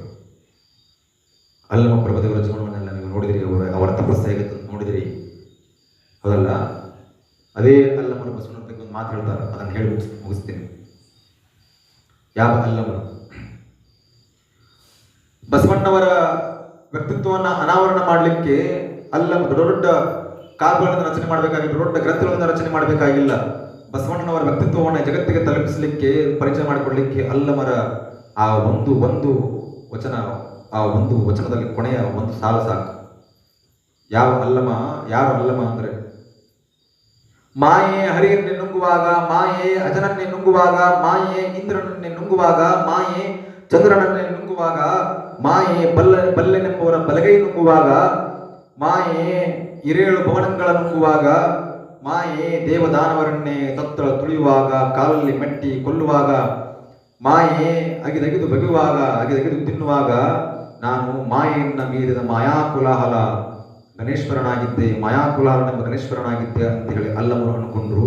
1,96,000 ಜನ ಜಂಗಮರಿಂದ 770 ಅಮರಗಣಗಳಿಂದ ಮಾಯೆಯನ್ನ ಮೀರಿದ ಮಹಾಂತ ಅನಿಸ್ಕೊಂಡಿರುವಂತ ಅಲ್ಲಮ ಪ್ರಭುದೇವರು ಭಕ್ತ ಮಹೇಶ ಪ್ರಸಾದಿ ಪ್ರಾಣಲಿಂಗಿ ಶರಣ ಐಕ್ಯ ಅನ್ನುವಂಥ ಅದನ್ನು ಮೀರಿದ ತದಲ್ ನಿಂದು ಶೂನ್ಯ ಸಿಂಹಾಸನದ ಮೇಲೆ ಕುತ್ಕೊಂಡು ಆ ಅಲ್ಲಮ ಪ್ರಭುದೇವರು ಹೇಳ್ತಾರೆ, ಏನಂತ ಹೇಳ್ತಾರಂತಂದ್ರೆ, ಗುಹೇಶ್ವರ ನನ್ನನ್ನು ಅಲ್ಲಮನನ್ನಾಗಿ ಏಕೆ ಹುಟ್ಟಿಸಿದೆ, ಬಸವಣ್ಣನನ್ನಾಗಿ ಏಕೆ ಹುಟ್ಟಿಸಲಿಲ್ಲ ಅಂತೇಳಿ. ಒಂದು ಮಾತು ಸಾಕು ಬಸವಣ್ಣ ಅಂದ್ರೆ ಏನಂತ ತಿಳಿಸ್ಕೊಳ್ಳಿಕ್ಕೆ, ಬಸವಣ್ಣನ ವ್ಯಕ್ತಿತ್ವದ ಅನಾವರಣ ಮಾಡಲಿಕ್ಕೆ ಒಂದು ಮಾತು ಸಾಕು. ಅಂಥವರು ಬಸವಣ್ಣ, ಸಾಮಾನ್ಯ ಬಸವಣ್ಣ ಅಂತಹ ಬಸವಣ್ಣನವರ ಕಾರ್ಯ, ಅವರು ಮಾಡಿದಂತಹ ಸಮಾಜ ಸೇವೆ, ಅವರು ಕಟ್ಟಿದಂತಹ ಕಲ್ಯಾಣ ರಾಜ್ಯ, ಆ ಕಲ್ಯಾಣ ರಾಜ್ಯವನ್ನು ಕೈಲಾಸ ಮಾಡಿದಂತಹ ಪರಿ, ಅದೆಲ್ಲವೂ ಒಂದು ದಿವಸ ಕಟ್ಟಿದ್ದು ಬೀಳಬೇಕಲ್ಲ. ಕಟ್ಟಿದ್ದು ಎಷ್ಟು ಜನ ಅದು ಅಟ್ಟ ಮೇಲೆ ಒಲೆ ಆರಲೇಬೇಕಲ್ಲ, ಹಚ್ಚಿದ ಬೆಂಕಿ ನಂದಲೇಬೇಕಲ್ಲ. ಆ ಕಲ್ಯಾಣ ಕೈಲಾಸಪುರದಂತಹ ಕಲ್ಯಾಣ ಬಿದ್ದು ಹೋಗಿದ್ದು, ಕಲ್ಯಾಣ ಕಟುಕರ ಬೀದಿ ಆಯಿತು, ಕಲ್ಯಾಣ ಬರೀ ದುರ್ಜನರಿಗೆ ತುಂಬಿಕೊಂಡಿರುವಂತಹ ಆ ಒಂದು ಕಲ್ಯಾಣಪುರವಾಯಿತು. ಕೈಲಾಸಪುರ ಹೋಗಿ ಕಟುಕರ ಬೀದಿ ಆಯಿತು ಕಲ್ಯಾಣ ಕ್ರಾಂತಿ ಆಯಿತು, ಶರಣರ ಮಾರ್ನವಮ ಆಯಿತು, ಜಂಗಮರ ಉದಯ ಆಯಿತು. ವಚನ ಸಾಹಿತ್ಯವನ್ನು ಸುಟ್ಟು ಹಾಕಿದರು. ಯಾಕೆ ಸುಟ್ಟು ಹಾಕಿದರು, ಏನಾಯಿತು, ಅದೆಲ್ಲವನ್ನ ನಾವು ನಾಳೆ ತಿಳ್ಕೊಳ್ಳೋಣ. ನಾಳೆ ಕೊನೆಯ ದಿವಸ, ಹೆಚ್ಚಿನ ಸಂಖ್ಯೆಯಲ್ಲಿ ನಾಳೆ ಮಂಗಲ ದಿವಸ, ಇನ್ನಷ್ಟು ಹೆಚ್ಚಿನ ಜನಸಂಖ್ಯೆಯನ್ನು ಕರ್ಕೊಂಡು ಬರ್ರಿ. ನಾಳೆ ಒಂದು ದಿವಸ ಈ ಮಹಾನ್ ಕಾರ್ಯ ಇದು ನೀವು ಮಾಡ್ತಾ ಇರುವಂಥದ್ದು, ಈ ಪ್ರವಚನವನ್ನು ಆಲಿಸ್ಲಿಕ್ಕೆ ಬರ್ತಾ ಇರುವಂಥದ್ದು, ಇಂಥ ಮಹಾನ್ ಕಾರ್ಯಕ್ಕೆ ತಾವೆಲ್ಲರೂ ಕೈ ಜೋಡಿಸಿ ನಾಳೆ ಒಂದು ದಿವಸ ಕಾರ್ಯಕ್ರಮನ ಮುಗಿಸಿ ಸಂಪೂರ್ಣ ಮಾಡಿ ನಾವು ನಮ್ಮ ಊರಿಗೆ ನಾವು ಹೋಗ್ತೀವಿ, ನಿಮ್ಮ ಮನೆಗೆ ನೀವು ಹೋಗ್ರಿ ಅಂತ ಹೇಳ್ತಾ, ಎಷ್ಟು ದಿವಸ ಇಲ್ಲಿ ಬಂದದ್ದು, 1 ತಿಂಗಳ ಕಾಲ ಇಲ್ಲಿ ಇದ್ದದ್ದು ಯಾವುದನ್ನು ನನಗೆ ಮರಲಿಕ್ಕಾಗೋದಿಲ್ಲ. ಅಷ್ಟು ಅದ್ಭುತ ನೆನಪಿನ ಬತ್ತಿಗೆಗಳನ್ನು ನನ್ನ ಸ್ಮೃತಿ ಪಟಲದಲ್ಲಿ ಮರೆಯದ ಹಾಗೆ ನೀವು ಹಚ್ಚುಳಿಯುವಂತೆ ಮಾಡಿದ್ದೀರಿ. ಹಾಗಾಗಿ ತಮ್ಮೆಲ್ಲರಿಗೆ ಎಷ್ಟು ಧನ್ಯವಾದ ಹೇಳಿದರೂ ಸಾಲದು, ಈ ಹೃದಯ ತುಂಬಿ ಬರ್ತಾ ಇದೆ. ಹಾಗಾಗಿ ಇಲ್ಲಿ ಹೋಗುವಾಗ ಒಂದಷ್ಟು ದುಃಖವನ್ನು ತೆಗೆದುಕೊಂಡು ಹೋಗುವಂತೂ ಸತ್ಯ. ಅಷ್ಟು ಜನ ನೋಡ್ಕೊಂಡಿರಿ, ಅಷ್ಟು ಬೆಂಬಲವನ್ನು ನೀಡಿದ್ದೀರಿ ಅಂತ ಹೇಳ್ತಾ ನಮಗೆಲ್ಲರಿಗೂ ಈ ನಿಟ್ಟಿನಲ್ಲಿ ಹೃದಯಪೂರ್ವಕ ಧನ್ಯವಾದಗಳನ್ನು ಹೇಳ್ತಾ ತಮಗೆಲ್ಲರಿಗೂ ಮತ್ತೊಮ್ಮೆ ಭಕ್ತಿಯ ಶರಣಾರ್ಥಿಗಳು.